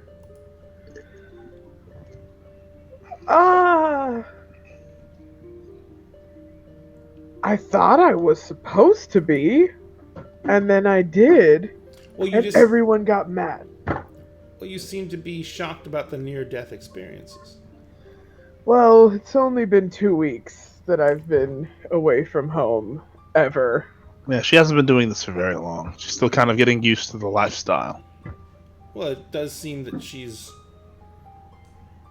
had only 1 or 2 near-death experiences in a week's that she's been doing it. That you're doing very well for She is. new adventurers. Usually they all die. Not helping. Not helping. I'm sorry. I'm with just that. talking mathematically. I mean, the odds are pretty much stacked against you. Still Good thing I'm terrible at math. not helping. The math might have made it worse. She kind of looks at you shocked. She says, "Math never makes anything worse." No, I know that. I know that, and you know that. We're on the same page there. However, I don't think my daughter took the math into consideration when this decision was made. So as a result... In any case, I think you're doing incredibly well to only have had 2 or 3 near-death experiences in several weeks of adventuring. Thank you. I guess. She says, "So, Grandpa will be staying. What about the rest of you? Shall I send you back to the inn, or will you be waiting for Grandpa?" I'm still going to sit in my chair and probably nod off here and there. I'm gonna stay and make sure this stay. one doesn't get into trouble. Yeah, while, we don't get separated. We're a family. So in that case, you can enjoy the sitting room. Gentlemen, you can continue to use the chessboard. Don't worry about the game. The chessboard will automatically reset it for us when we decide to take it up again. She says there's also plenty of books. There's actually, you saw that there's 2 very large bookshelves in the far north corner of the sitting area there. Mm-hmm. So there's plenty of books for your entertainment. She says if you need anything and no one is present, she says just ask one of the suits of armor. Armor that can talk? Oh no, it can't talk, but it will do what you ask. Oh. Yes, this for those who are not accustomed to the Arcanum and its properties, this place can be a little weird going in. As you say that, from from the door in the southern wall of the sitting area, the door opens up and 4 more high-back chairs come marching in. March? My point. They're like the comfy high-back chairs that are already in the sitting area, but there's just enough for all of you now. That is fantastic. I'm gonna sit down. Yeah. Yeah, 2 of the high-back chairs actually position themselves on either side of the chessboard. I've already hopped into one as it's moving. It doesn't even register your presences, goes where it was going. I am on top of, while I wait for the maps, I am looking through the titles on the books for anything that's related to them, like any books on the process that was going on when they first started forming the caves, the different Fallens, history, and so forth to do with As that. you're looking through this library and you're kind of going down, you're seeing a lot of stuff on, the theories of time magic based on the workings of Ezreal II from, 2222 to 2027 and Not stuff even like that. paying attention to that. So you're glancing by that, but then you go back to the shelf, and as you go down to the next shelf, you see a history of the explorations of the caverns beneath the palm. A history of explanations of the geological makeup of the cliffs beneath Ayla. It's just like, you're like, this isn't what I want, this isn't what I want, and the next shelf down, it's everything that you wanted to read. I start pulling books and sitting in the corner waiting for maps. After a few moments, Benjamin comes in, and the table that was sitting in that circular area that was set up for dinner, it's disappeared, and a large table has appeared that is almost the perfect size for laying maps out on, and the perfect height for standing there and looking at maps. And Benjamin is standing on one side of the table. He begins unrolling the maps for you. The maps look like they're fairly old. And Benjamin says, these are fairly old because the area that you're going to be sent to is a very central area inside the cliffs. And we do not think that any of the caverns you're going into were worn by any water. He says they all look like either natural formations, which means that they're probably have changed since then due to cave-ins and other such situations. He says, and some of them look like they were worked. So they could have been just people, digging out caverns for clandestine operations underneath the city, all the way to who knows. There is stories that some of these caverns below the city were channeled by purple worms. Oh, fun. I will take all the information possible. And I'm spreading the books out and comparing and so on and so forth. Gotcha. I'm standing nearby, also looking at the maps as they're being... So, Grandpa, since you were laid taking out. so much time and doing this so meticulously, when we get down into the caverns, if you guys start to get lost and turned around after that, and you have to do navigation checks, basically, which is going to be pretty much either perception or investigation, depending on what method you're using and trying to determine where you are, you're going to have advantage on any of those rolls. Nice. Beautiful. All right, so that's what Grandpa's spending the rest of the evening doing. What did you say you're doing, Val?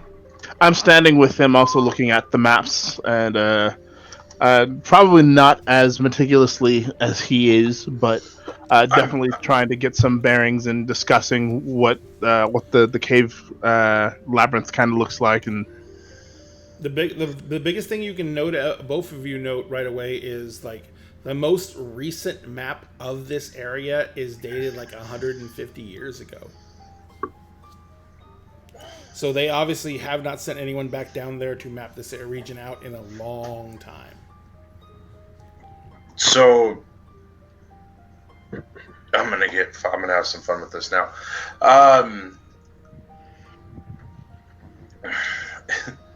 Is there, like, I don't even know what I'm trying to say. Start with the words and then we'll get to the meaning. I was like, that was fun. Thanks. Yeah. So I almost want to. I have a cantrip for light, Mm-hmm. so I want to create a small and basically flat light, and I'm stacking the maps on top of each other Mm-hmm. to see if there's any thing that's consistently there. Like, where are these cave-ins typically happening?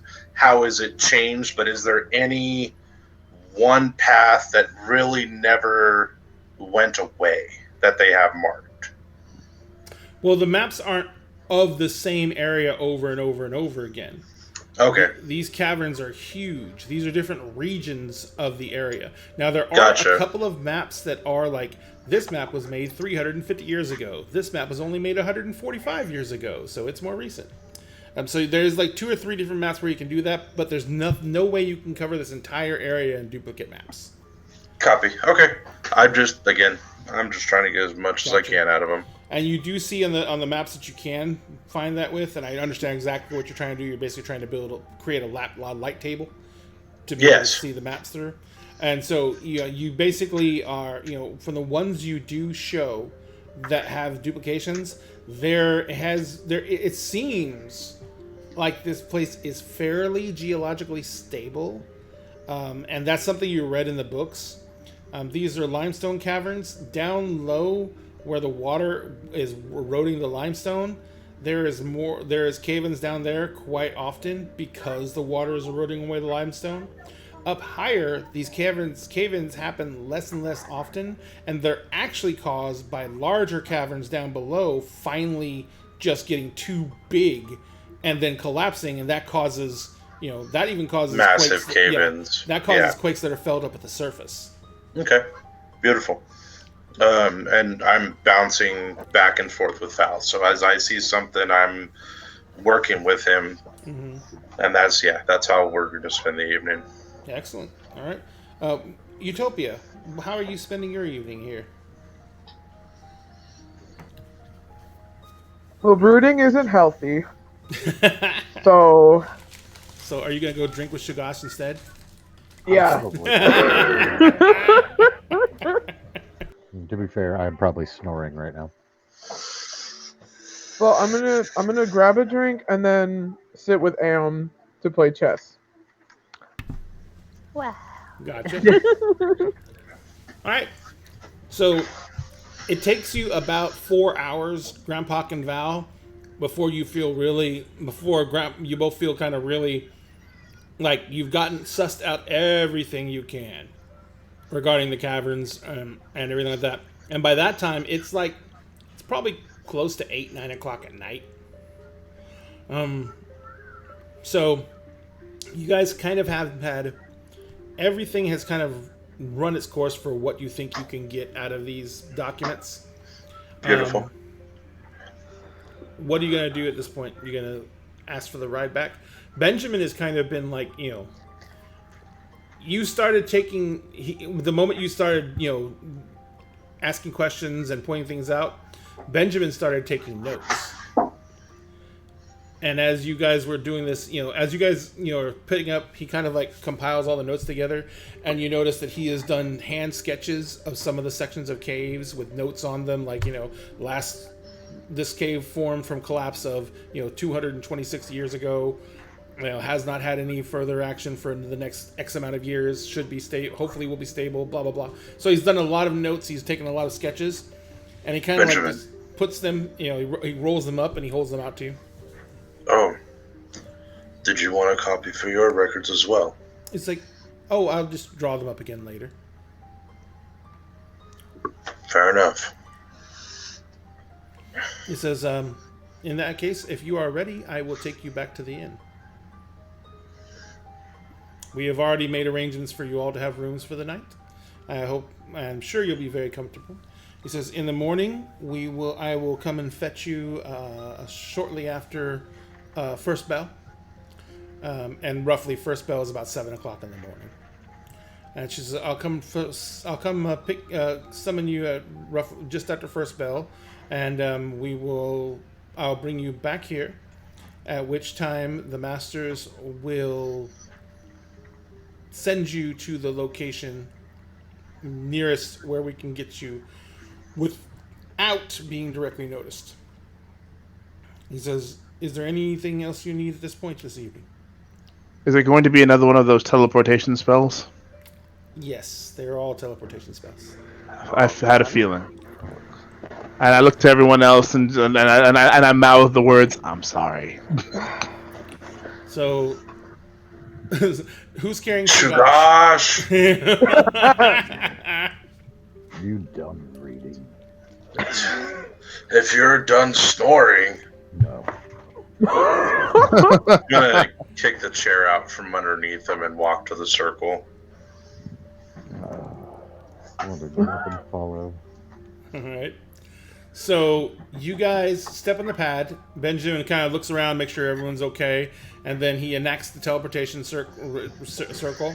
I take a breath just before. Yeah. Sugash, make me a con save with disadvantage. He's been asleep for Yeah, 4 my dog was hours. napping. Yeah, but 4 hours after all that you've drank. Because, by the way, that decanter was a decanter of endless wine. It never runs out. Oh. So Sugash just kept on trying to drink it empty. It never happened. Yikes. That's been a lot of tens for my con. Absolute madness. Yeah. So you got a 10 again? Mm-hmm. All right. So you basically, you guys feel that wrenching. The world spins, and as you all come land on the pad or appear in the circle in front of the inn, Sugash just kind of turns to one side and just vomits all over the ground. Oh. I will spare you guys the noise. Very, very glad Very that, considerate we're- of you. outside and not inside. So, the young mage kind of looks around and goes,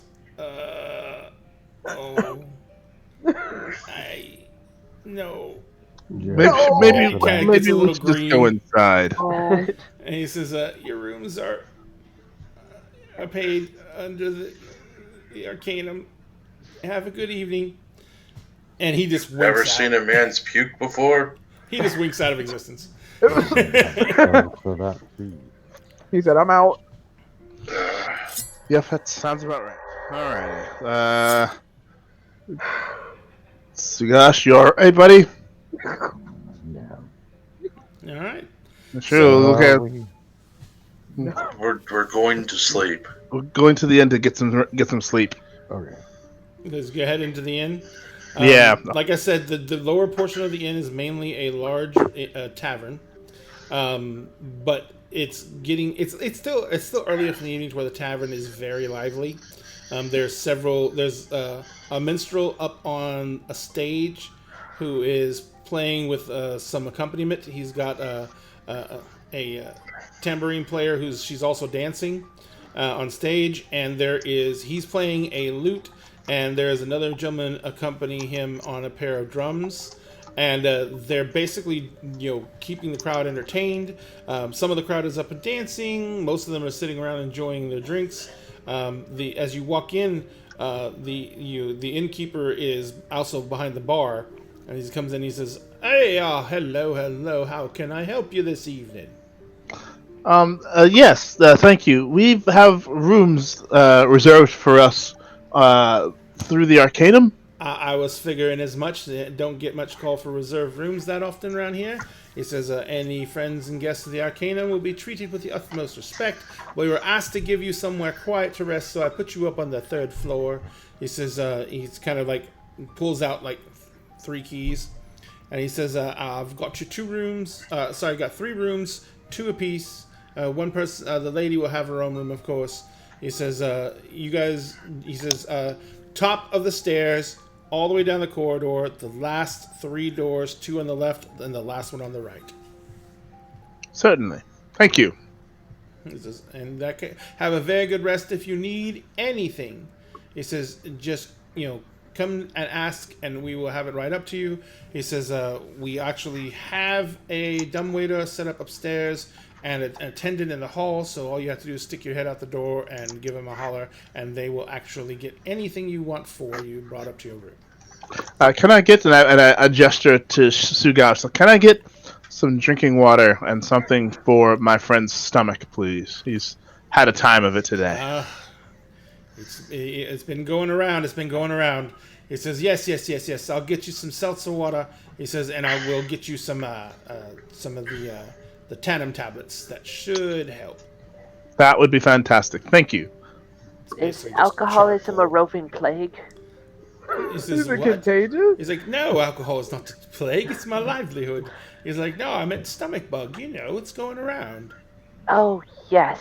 There's always something going around. I just Can pat you please stop saying going around? I pat Aom on the shoulder. Let's get him to his rooms. Absolutely. So you guys head upstairs, 3 stories up. Up here, the room scene. You go down the corridor. There's 2 doors on the left, and the last door on the right. As you go into the room, the door on the right, the single room.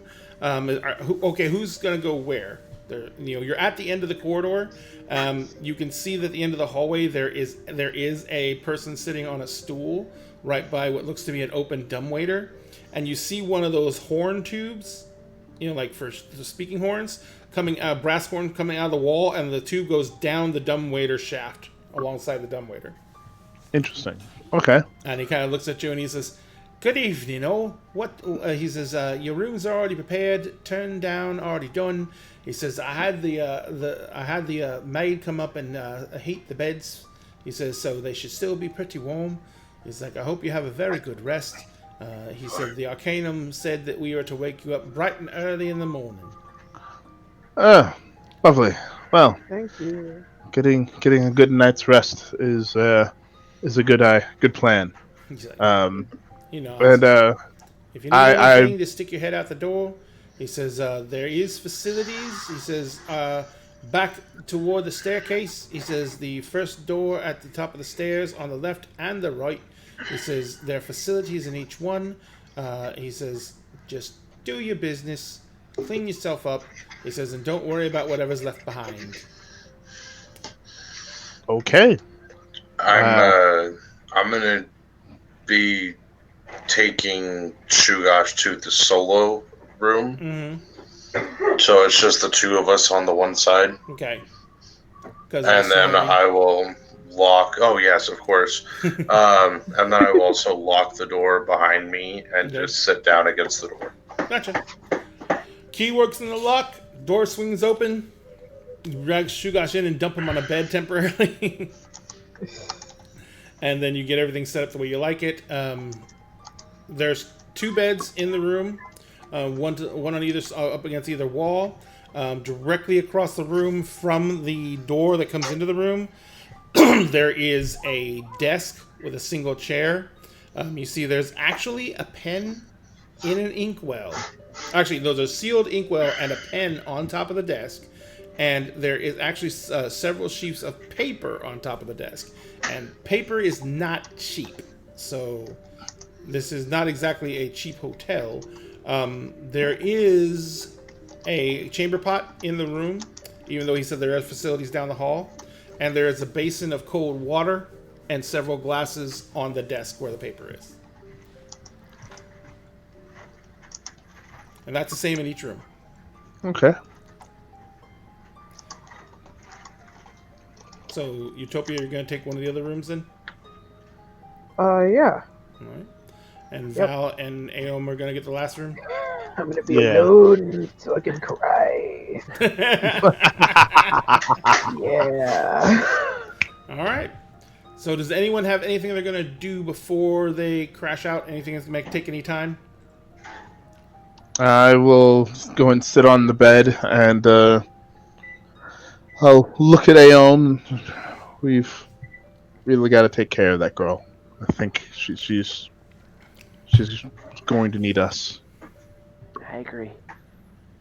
I think you're far better suited in the role that you've taken than perhaps you even might expect. Yeah, that was very much a surprise for me as well. And I'm the one who did it, so I regret nothing. I stand by my words and my actions, and yeah, it will be interesting to say the least. But I care about the kid, and she deserves better than what she had. So I'll do my best to provide that. You're a And good also, man, you Val. know, I try to be. I think that the effort that you put in is far greater than you might expect. And it shows. Thank you, Aeon. That means a lot. And I wash up, and I say to my quarry, "Well, fine mess we've gotten ourselves into." This is. I think Utopia said it best. When a god calls on you, you answer. So you keep saying. It I'm says, beginning to wonder if this was the right decision, but also I'm fairly glad that you made me do this. It says, you needed to get out. You've been sequestered quite long enough. You're not wrong. You're not wrong. We miss her. Yeah. Yeah, we do. But we need others. I keep hoping that we'll run into her at some point, but I know that's just naive hope. Hope is a force beyond reason and beyond calculation. I wonder what the Mistress Foresight would have to say about that. She would probably tell me the law of averages argues against it. I think you have the right of it. But you are tired, which means I am tired. Yes. Let us sleep. We will see you in the morning. Indeed. And I crawl into bed, and Inari will kind of curl up at my side, and I'll drift off. So, what about Sugash and Grandpa? Are you just going to tie him down to the bed to make sure he doesn't wander off?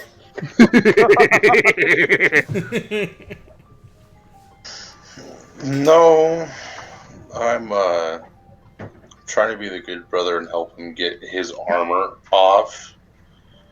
But he's, of course, fighting every single moment of it. So you get his shirt off, the armored shirt off over his head, but his arms are still stuck in the sleeves of his shirt, which are stuck in the sleeves of the armored shirt. And Oh my God. he won't unclench his fists. So you can't get the armor sleeves off, so you finally just give up, and now his hands are stuck in his sleeves. His shirt's still kind of laying half on him, and he is just like kind of like passed out, and basically he's in really long handcuffs until he unclenches his fist. And he's drooling a lot. Okay.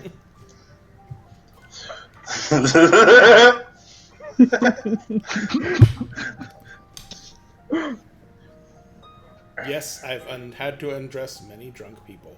Oh my No. god. Sounds No, that just- sounds very accurate. And infants, was- they do the same thing. There was something completely different, and you ran with it. So what else are you gonna do? I mean, I Can't guess really do I'm. much of anything. Yeah, you literally tied him up without me having to. Oh no, he can. To force him into that position. So Well, no, what if he actually wakes up? Because I'm assuming that Sugash is just like Blitzo gone. So if he actually wakes up, all he's gonna do is he's gonna open his hands and pull his hands out of the sleeves. He's not actually tied up, unless because it's not like he's in manacles. He's just literally doing the whole trying to pull his hands out of his sleeves and with fists because he's like in his sleep and like he gets to a certain point and they just won't come out anymore. I'll definitely get more comfortable. So Nice. in the and middle then- in the middle of the night, his shirt will just like fall on the floor, and make a bunch of racket. I'll sit and make sure that my armor is oiled and my glaive is sharp before I pack it in. But I'm also going to sleep with my back against the door. All right. And finally, Utopia. So, Utopia takes her armor off. She takes the warhammer and puts them in like the corner of the room as far as possible.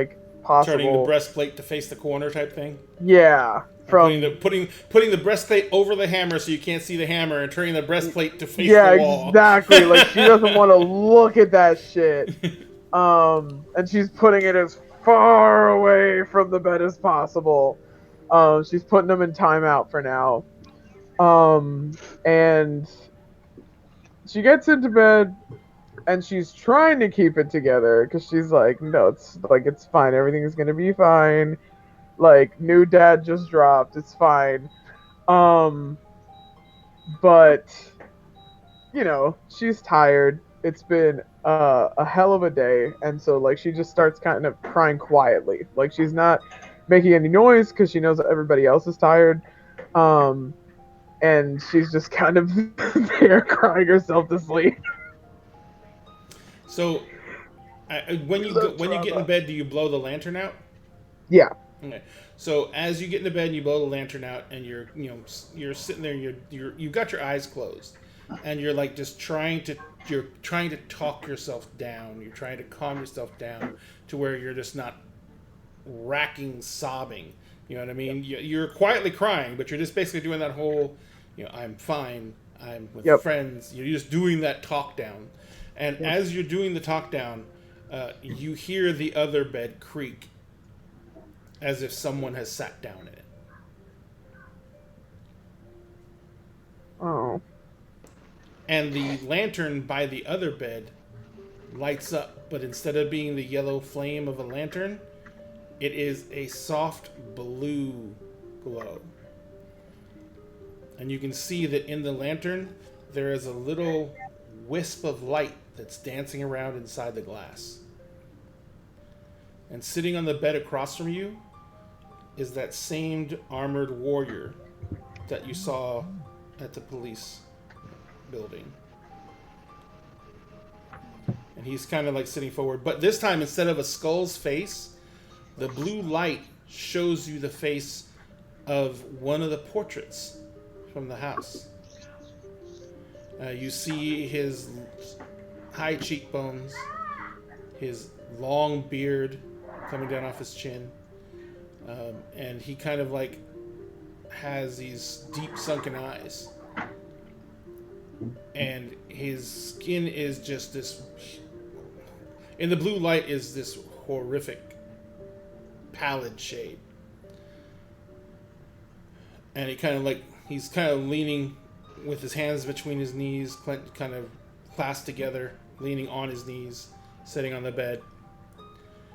And he looks over at you, and in a voice that is, you can see he's speaking, but the voice doesn't seem to be coming from him. it seems to be coming from somewhere far away, like it's traveling through a long hall to reach you. And he says, It is the House of Aster that started this. But it will be the House of Aster that redeems it. Didn't realize that my dad was going to take up adventuring too. What a copycat. I'm not the House of Aster anymore. Your blood is your blood. And as you've noticed by now, your blood is not like everyone else's. That's news to me. Just like everything else in my life. Your father, and he uses the word with a lot of irony, your father raised you to believe the best of your family so that he could hide the family's sins and try and bury us in the games of politics and bury us in the games of common play between the houses. But House Aster was never about politics and was never about playing to the council. We were about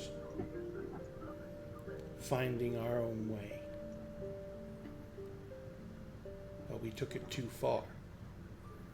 We aligned ourselves with those who wished to find their own way without the Mist Mother always over their shoulder, trying to steer them back to the safety of her bosom.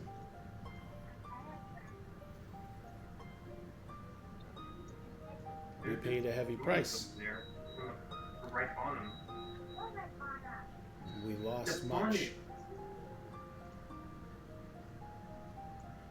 He knows what we've lost, and he does not want to see you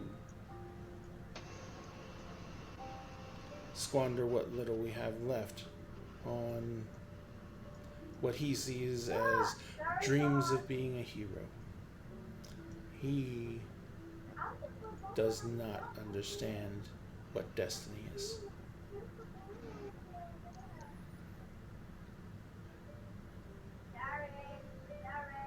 It says, but do not for one moment think that this is a hero's tale only.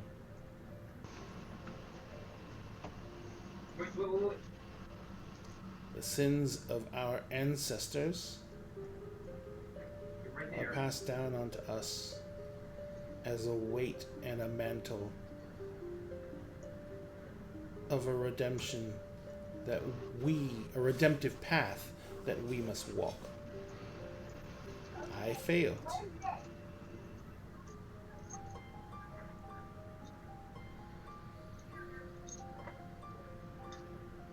Maybe you are the one to end it.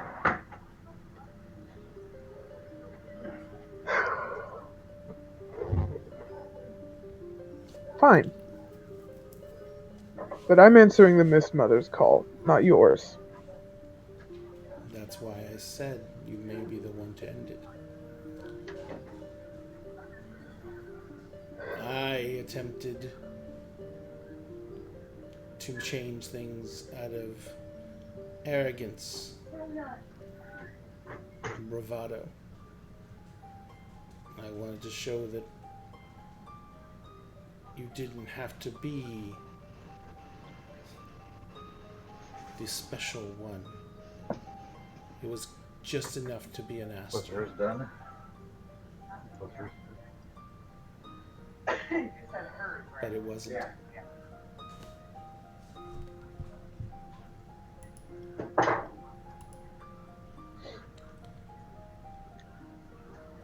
So what are we?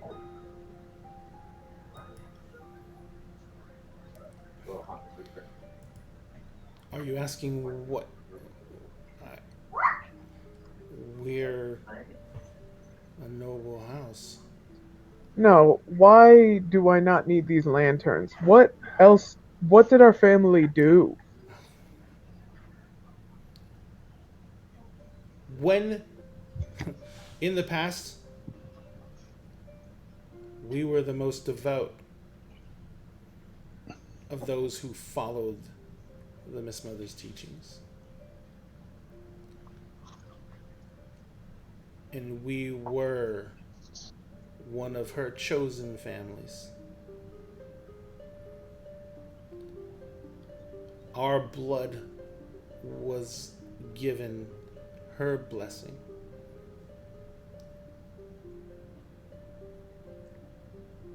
And through that blessing, we were given divine grace. As the generations have passed, it's not come out in every generation. But you are one of those. Not only are you chosen by the Miss Mother, but your blood is of the Miss Mother. You're something they call plain touched. You are an angelic being. They're also known as Aesmir. You have abilities that normal humans do not.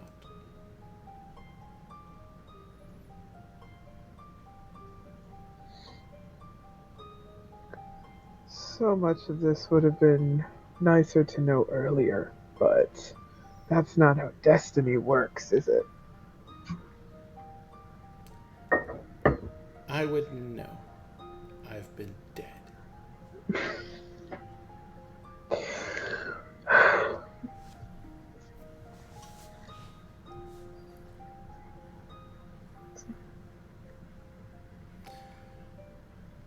There is nothing I can say that can make up for what all has been left out of your upbringing, your knowledge of the family, and there's nothing I can do to prepare you for it.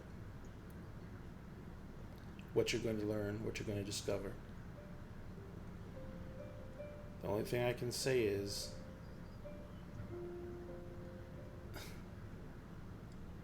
you are not those who came before, and their path is not yours. No. No, it's not. Absolutely not.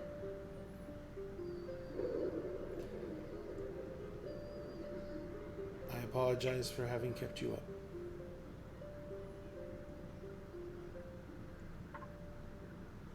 Maybe you'll help me get rest eventually.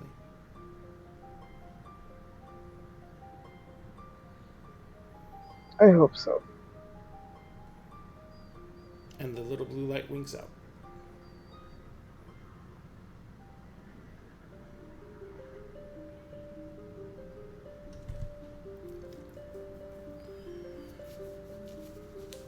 Are you getting up at all, or are you just...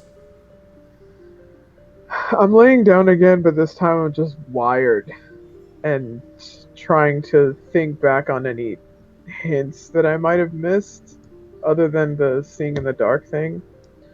And there's little things like there was one point where Utopia visited like the friends of the family in the mountains, and everybody got sick, and she was the one who didn't get sick, even though they were all in the same house. And there was a thing going around. It was cold. Everybody was inside together, and she was fine.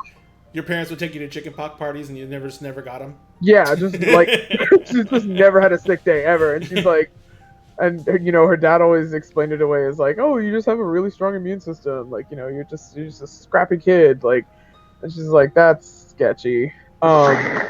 So many things about her life is sketchy. Little so sus. she's like, wait. I've connected the dots. You didn't connect shit. Like, and she doesn't feel like crying anymore. Just kind of screaming, but like, I was gonna say just some burning rage now. yeah, just so overwhelming anger, like. But she kind of decides, like, you know what? I'm gonna get to swing my hammer tomorrow. I'll get the crest off one day. I'm going to fucking sleep because, another day, another near-death experience. Alright. So, you do finally manage to fall into seething sleep. Angry dreams. Rage-filled slumber. Fucking live it. And so the morning comes. You guys are awoken by rap on the door. As the gentleman attending the hallway says, "It is time to rise and meet the day." Mommy, I just want to sing. Mommy. Oh. What? Aom's already up and just looking at Val as he says that, like... What the fuck? Get up, Shugosh. We must perform our rituals. What's happened? We've Get been summoned. up. No. Utopia is also already up. She didn't sleep very well or very long, being that level of pissed. So she gets up, and like a good 10 minutes was spent just glaring at the armor of the Warhammer. She's like, gotta put that shit back on again. And she's like, maybe I could paint over it, but like that's not gonna stick. Like, she's like, Especially as often as it gets shot. yeah, no, literally. She's like, well, Sturgas is mending. Like, maybe he can, like, bump the crest into It the can only like, return it to its original state.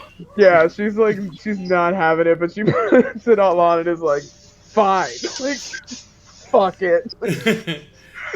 Alright, so you guys get up, tend to your morning rituals.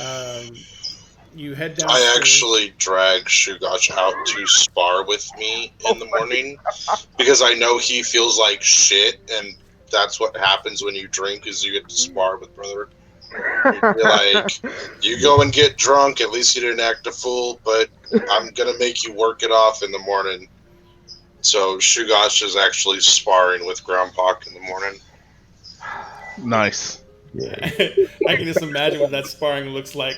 No, literally. Shugosh is kind of just like her holding ass. his weapon, and Grandpa just like smacks it out of his hand and hits the ground. Shugosh just looks at it and looks. Pick it up!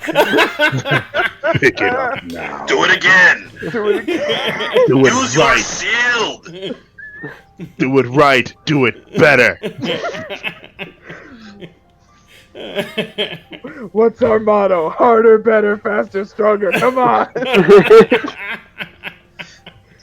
Shugosh is all chasing the mace down the street and accidentally kicking it every other step. No.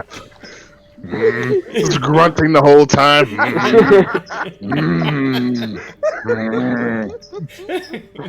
All right.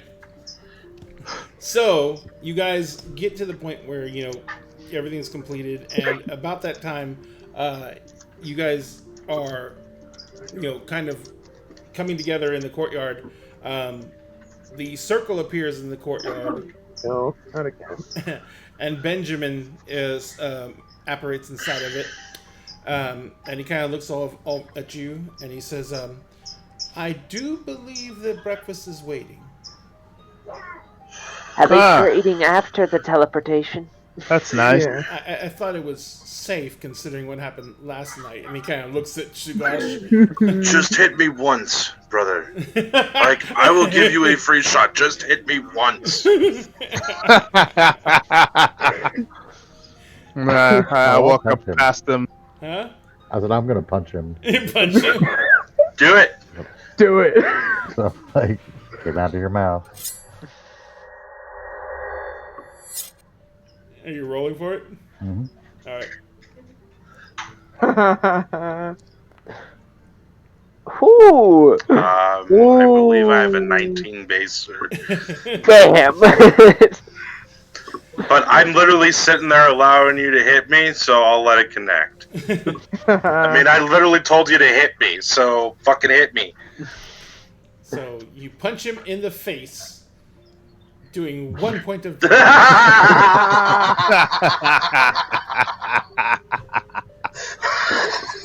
When as this happens, I walk by and I turn to Grandpak, sparring again. I don't know if you could call it sparring. This is basically what happens. Grandpa Target goes, practice. punch me! And Sugash just peels back and fires one straight in. And Grandpa is sitting there and literally this. And Sounds about Grandpa's right. head doesn't even really move. We need to work on this, brother. I'm just More standing there in early front of them, just trainings. watching them. More early trainings. You must get stronger. This is not acceptable. Pointing I have too some much. pointers on the fist too. He does like to punch things. You should turn with your hips. Punch with your hips. Everyone starts trying to give Follow. I'm Sugash just fun. gonna walk away. Right, full body. All right. Yes, like that turn. Full body. Full body. There it is. There it is. Y'all know his stuff. Just remember that with your fist next time. He's like still walking. Let him be. Let him be. All right, so you guys. It is not your job to ridicule him. It is mine. Well, I love though that I the was- whole party has decided to ridicule their healer. Like, I'm not the healer at the end of the day. let He me get a word is. in. Let me get a word in. You'll do better next time, bestie. I'm so proud of you. Sugash is all I standing was over you when you I was go. offering advice. Sugash is all standing over you when you go down, going, "No, you have to heal the wound faster. Yes, fix the clothes. Stop the bleeding. Why are you bleeding?" Lean into the wound. Lean into it. Maybe It's if you the joys of turned family. properly. All right. Turn so with your hips into the wound. once again the horrific experience of going through a Oh teleportation my circle. god, I hate this. I hold my breath as I normally do. It doesn't get easier. Once the world whips back into place and you appear inside the tower, there is 3 people standing in front of you, all dressed in the robes of masters, which you recognize now Oh. because the lady was wearing the same type of robes as these other people are. There's more of them. Yes, Hooray. Mistress Kayla. How many people? 3? 3. 3. Well, there's Mistress Kayla and 2 others. Okay. Mistress Kayla looks at you all and she says, "Thank you so much for coming back." She says, "Before we send you on your way, we prepared some breakfast, and there's like a table off to one side of the room, and it basically has just like all kinds of like pastries and juice, and there's like a thing of eggs and rolls and everything like that." And she says, help yourself. She says, we are going to be opening a portal this time instead of teleporting you in. Oh, nice. Well, we just don't want you to be disoriented or have any issues when you're coming into a situation, and we can't guarantee that you're going to come in with a absolute safe area to enter into. So wait, there's an option to make this not make the world spin and make me want to vomit, and you haven't been taking it? Not for the distance you're going, but for the distance we're sending you this time, yes. Okay. I'm Okay. over at the table eating the eggs, the sausage, and the bacon. Gotcha. No, I've got a couple of strips of bacon in my hand that I'm just slowly chewing on. Gotcha. And there is fresh cut fruit. There is all kinds of a bunch of other things. A couple of different types of nectar. So it's they got just about everything. So she says, If there are peaches there, I take a peach and I give one to Inari. Yeah. This is Master Aileen Penafort. He is the master of elementalism and forces. You see a short, stocky, human-looking person, but his skin is like a tawny brown, and his cheekbones are very angular. His brow is very like where normally people have a crest in their forehead right here. He has like a straight freaking line. Yikes. His hair is cropped very, very short. His ears are stubby and almost like squared off. And he kind of like looks at you and all, and he nods, and he says, "We will be enacting the portal when you are ready." I take a look at him. Didn't I take a class of yours a few years back? Do you specialize in any form of elemental magics? Oh, I learned an evocation or two. Evocation is also a specialty of mine. And as you recall back, he is a Earth Genasi.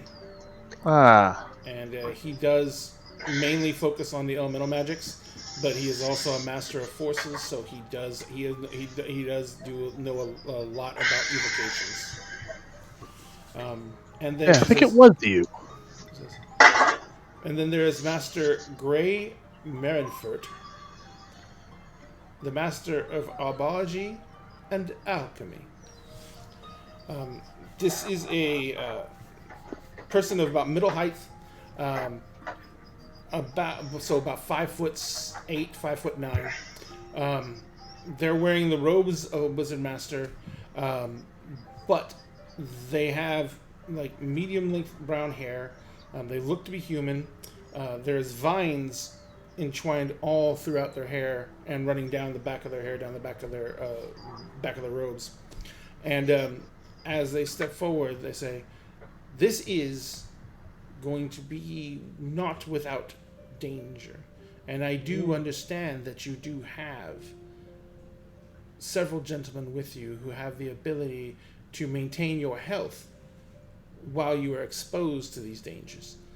I would also like to offer you each at least a small boon from my own lab." And she hands each one of you a healing potion. Oh. And she says, "If you have need of them," she says, "you may utilize these." She says, "And if anyone at any time is rendered unable to be able to be revived," she says, "and you are out of your ability to heal," she says, and she holds out potions and says, "This one forestalls death." That is very good. Thank you. A small grayish looking potion. And it is basically a potion of spare the dying. She says it does not need to be ingested, merely pour the liquid upon the person. Messy, but effective. Says ingestion is preferred, but people who are in that state normally can't swallow. Fair. That's fair. I did not take one of your classes.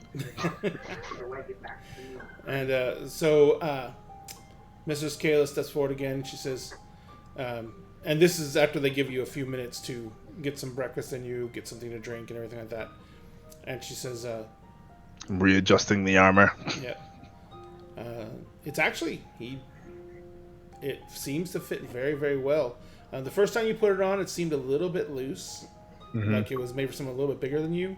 But by the time you guys, got up, you moved around a little bit, you got here, it seems to be very well suited for you now. It's very nice. It looks fantastic. Yeah. He did a really good job. You can choose how it looks. So you can tell us how it looks. You said it's leather, right? Basically. Yes. It's the belay skin that I harvested. So It's Brown gray, So- basically. Yeah, brown gray leather. It looks a lot like it's like almost like ranger leather, but with basically almost like full bodyish. It's form fitting, but it's not. It doesn't look like as if it's restrictive at all. Okay. I don't have a better descriptor right now. I'll have to think on that. Sure. And you don't have to, like, you can come up with a final design and what it looks like and everything like that. Just remember that it would have been crafted from the boule hide, and because of what it does, it probably would have some kind of either arcana or symbology that indicates that it is connected to the earth somehow. Cool.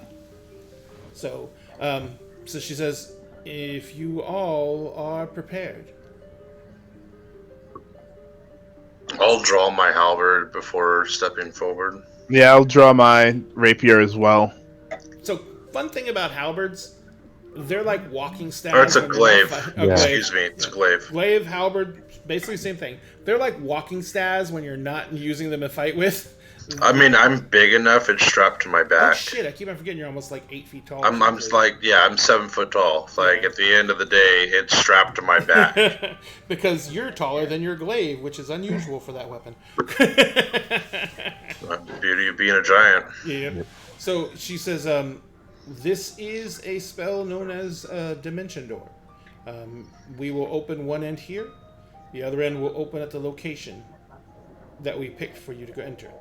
She says, on either end, there is going to be a bright glow. She says, but when the glow disappears, you will be in darkness. So I suggest those of you who cannot see in darkness equip the goggles now. Well, I put the goggles on. place the goggles on my face. I readjust the before I take my rapier out. I readjust the my red coat on over my leather. I don't go anywhere without it. And then I pull out my rapier. Right. Okay. All right.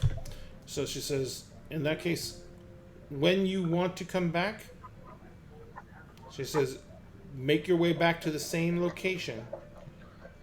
And all you need to do is reach out to me with your mind. And she's looking right at you, Val.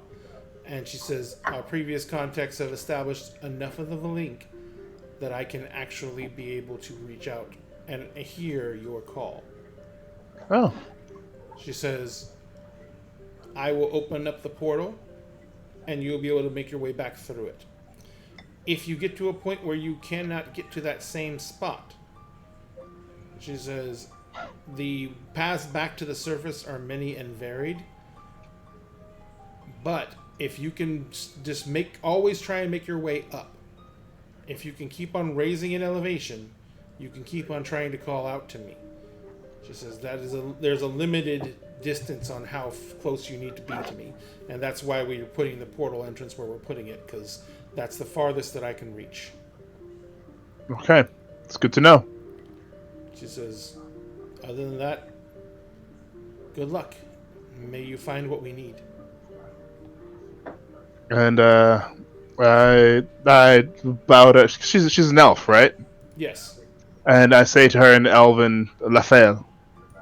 She Ooh. nods, and she says, and safe travels to you. So, she activates Dimension Door. You can see through the doorway that the area that they're landing you in is a large room. Let me actually activate it for you. I'll bring you guys into it. New map, new map, new map. New map just dropped.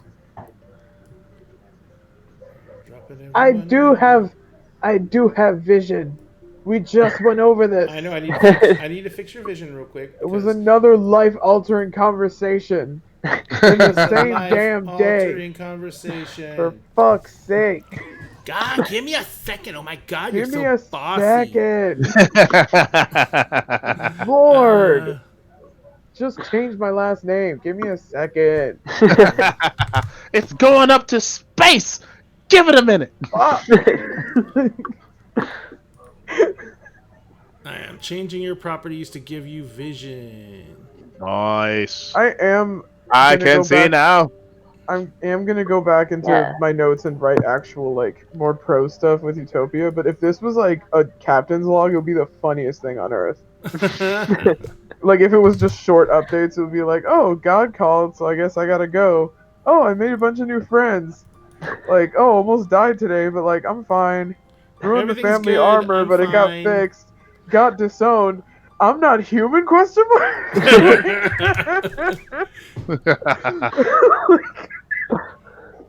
That's awesome. Way to go, Dad. Dang, Way to keep me up to Dad. date, Dad. Ugh. All right. Aeom and Utopia and Aeom and Val, can you all see now? Yep. Okay. Got a Utopia, huge you circle. can see, right? Yeah. Okay. I can also Alright. see Val's circle just so that everybody's clear. Oh, hang on a second. The circle? I don't see a circle. Or like I can see your like thing because I have like an 8. So like I have 2 separate visions, I guess.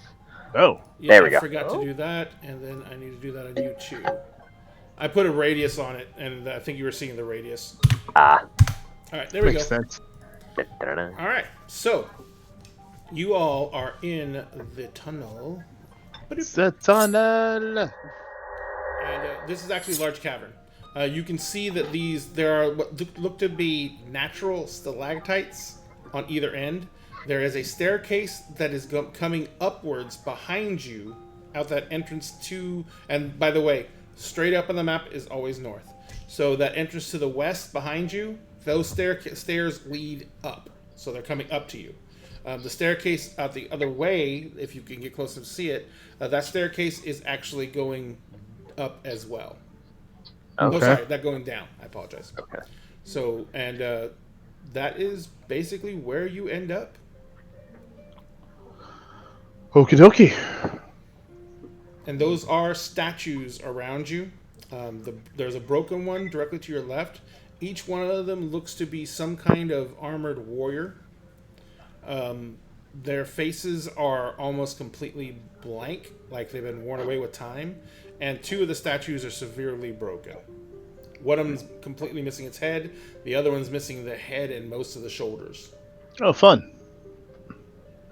Head, shoulders, knees, and toes. So what are Is you there guys gonna anything do? else in the room around us? Like, because they did tell us to prepare. No, they warned you that there will be light involved Okay. with your entrance. So they wanted to let you know that if anything's there that shouldn't be there, because remember they can't really describe this area that Yeah. well. Yeah. Right. If anything's there that shouldn't be there, it's going to know you're coming. Okay. I'm going to cast Detect Magic on myself. Okay.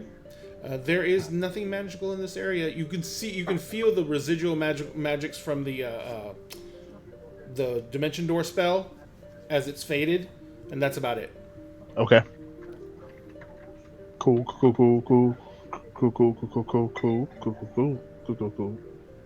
What are you guys gonna do? Well, we gotta go down, right? Yep. We gotta go down. Yeah, for deeper. All right, let's boogie. So you I guys think I'm make your way going. around. Yep. If these are the way they are, I'm going around them and not through them Yep. Oh, okay. because that doesn't look very safe. So you guys can see coming from below you, down below, Utopia. When you get, let me move you back a little bit. No, I didn't. Charge! Utopia's just I know. So Like, you don't go too back far. there, you see up ahead that Hey, kid. the corridor turns to the south, and you can also see from this point that there's another staircase going down, and there is a green glow Oh my god. coming up the stairs from below. Oh, fun. All right, everyone, on your guard. Always. Who's leading? And are you trying to be stealthy? That's another big question. Oh no. Yeah, I'm definitely Oh, trying no. to be stealthy. If you- I don't know what the hell's going on. My lanky ass. Yeah, no. We're not a stealthy group. All right. No. Does are anyone not. want to try and go ahead being stealthy, or do you guys want to keep on Val. going down as a group? I will try and go ahead and be stealthy. Okay. I will make the attempt. All right. I will keep my eyes to our back and make sure nothing charges at us from up top. So remember, the limit of the dim vision is 60 feet, and it's Yep. dim vision, so you will have disadvantage on anything range that is outside of like 10 feet of you. And you need to make me a stealth check. 16. 16. That was survival, That was not survival. stealth. Oh hell! Oh, Oh, hell. no. All right, trying it again. I was like, you probably have a better stealth modifier. No, it's the same. Aww. All Oh, right. 9. right. Boo. So you begin moving forward, Val. When you get up to are you going to stop at the corner basically and look around? Yeah. So go ahead and put yourself there.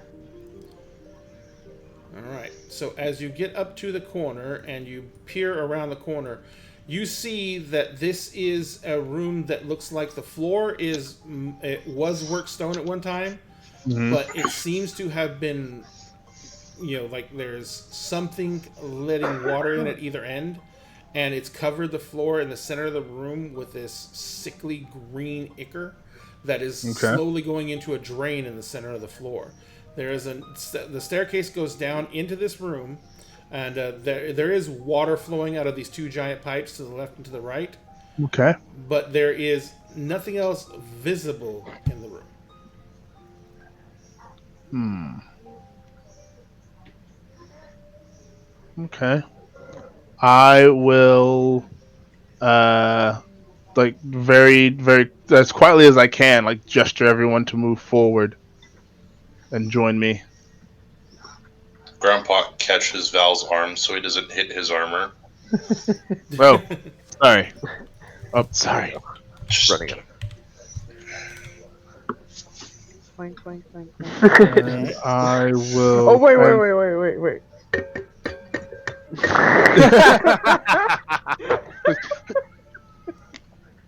I'll try and gesture to Utopia as best as I can. Just kind of move slowly, keep it down. And I will. and I will. And I'll make my way slowly around the corner. Alright. Alright, stop at the bottom of the stairs when you get to that Alright. point. Bottom of the stairs. Okay. So when you get to there, you hear from just at the edge of your vision, you hear a voice go, "Password." What the fuck? Um. And you see a guy who is, decked out just in it's light armor. He's holding a heavy crossbow, and he's got like a mace on his side. And he's got the crossbow already up. He's kind of pointing at you, and he's squinting. You can probably see, he can barely make you out, probably.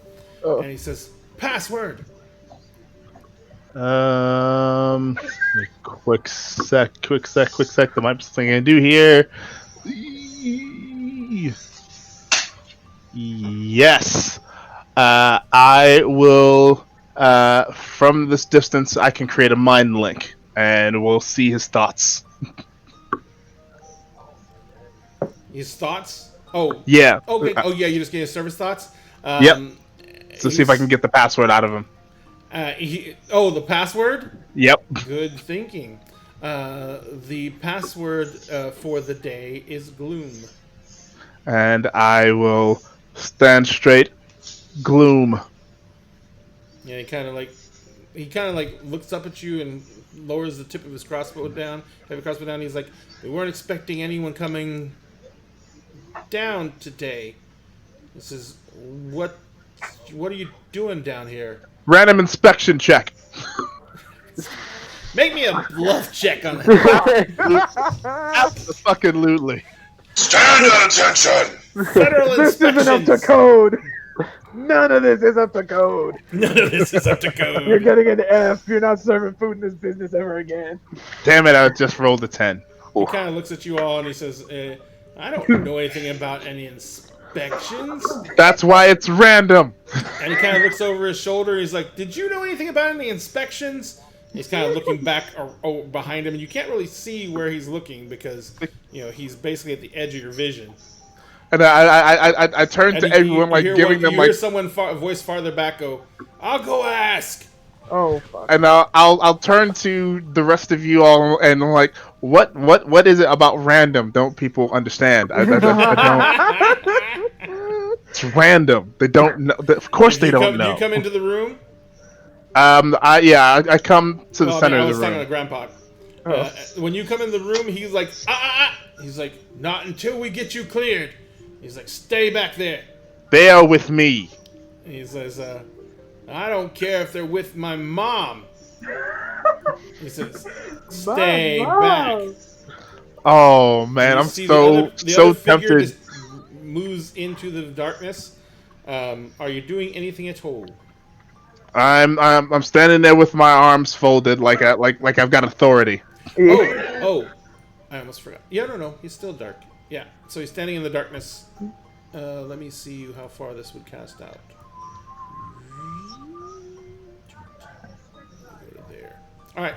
Yeah, he's still in the darkness. All right. So, are you doing anything at all, Grandpa? Yeah, because you're the farthest forward. So I'm just like hands up, kind of. And I've still got my glaive in my hand, but I'm kind of like slowly walking forward. Gotcha. And once you move forward like that, and he's like, I warned you, and he is going to fire.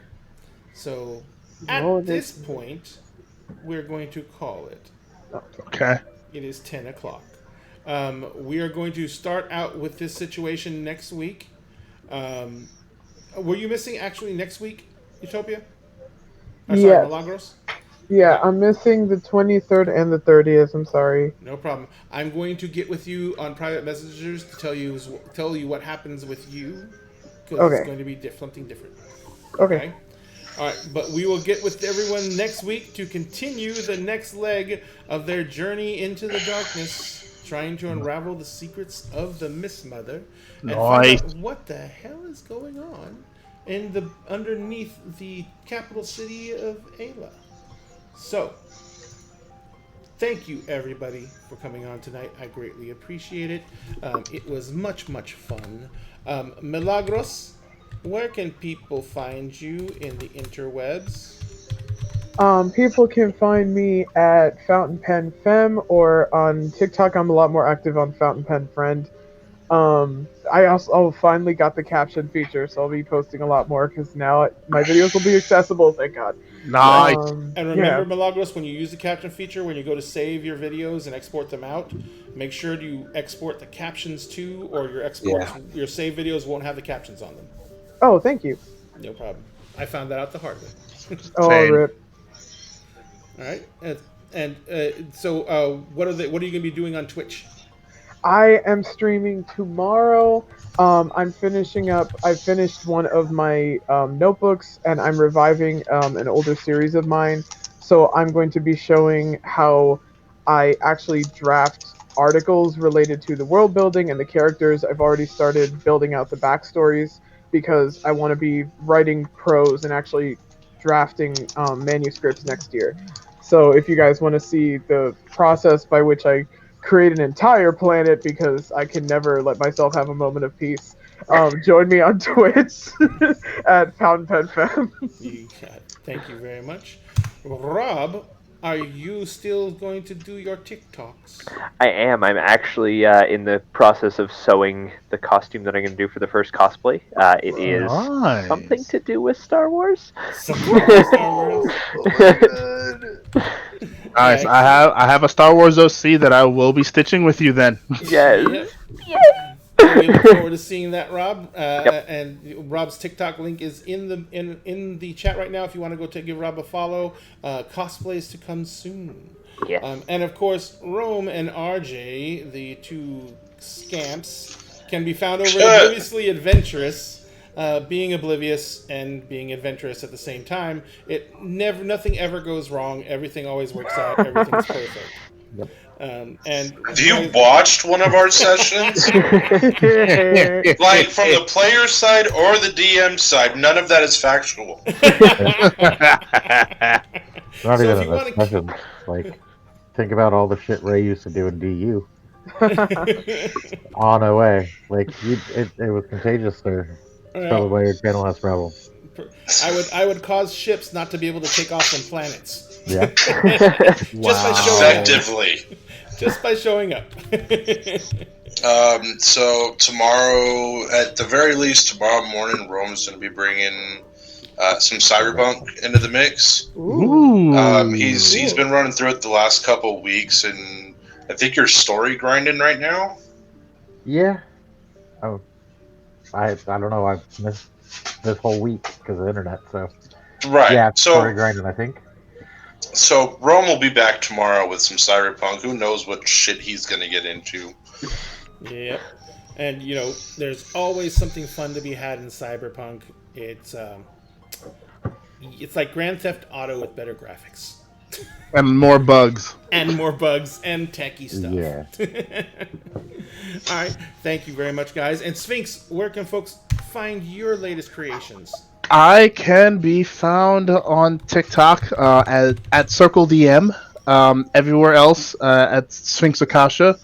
And every other Friday, I have my own game that I DM called Agents of the Circle, a D&D game set in a homebrewed Eberron setting. So yeah, the VODs, the VODs are on our channel, ADH Adventures, and the podcast versions of the show can be found basically anywhere you get your podcasts. So. And his Sphinx's links are all on his link tree, which is up in chat as well. And Indeed. If you want to follow Dinner in a Game, you can find all of our links in our link tree, which we posted up. In the meantime, I think we're going to go and make someone else's night by giving them a little raid real quick.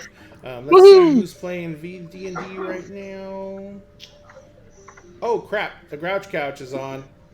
Let's go raid the Grouch Couch. Have you guys ever seen these people? They do a show on Sunday nights. It's kind of unfortunate because it's the same time that OA is on. But they do the show in cosplay, and they have masks that have articulating jaws. So there's one guy who has the head of an eagle, another one that's a unicorn, another one that's a minotaur, and now they've been adding puppets into the show because they have now someone who's playing a halfling, but they use a puppet for it. That's awesome. I don't know what they're doing good. right now. I don't think they're actually playing D&D. They might be playing video games or something. But they're good friends of our show, so we're going to give them a raid. Thank you, everybody, for being here tonight. Thank you for joining in. We will be back in 1 week with the continuing adventures of Kingdoms of Mist. And in the meantime, I hope everyone has a good night. Stay safe. We will see you in a week. And Milagros will see you in 3 weeks. And have a safe trip and enjoy your vacation. Safe trip, yeah. Good vacation. And remember, everyone, at Dinner Game, we always save you a seat at the table. And now we're going to turn that table over to the Grouch Couch. Good night, guys. Night. And we are clear. Raid! Glorious. Clear one. Delightful.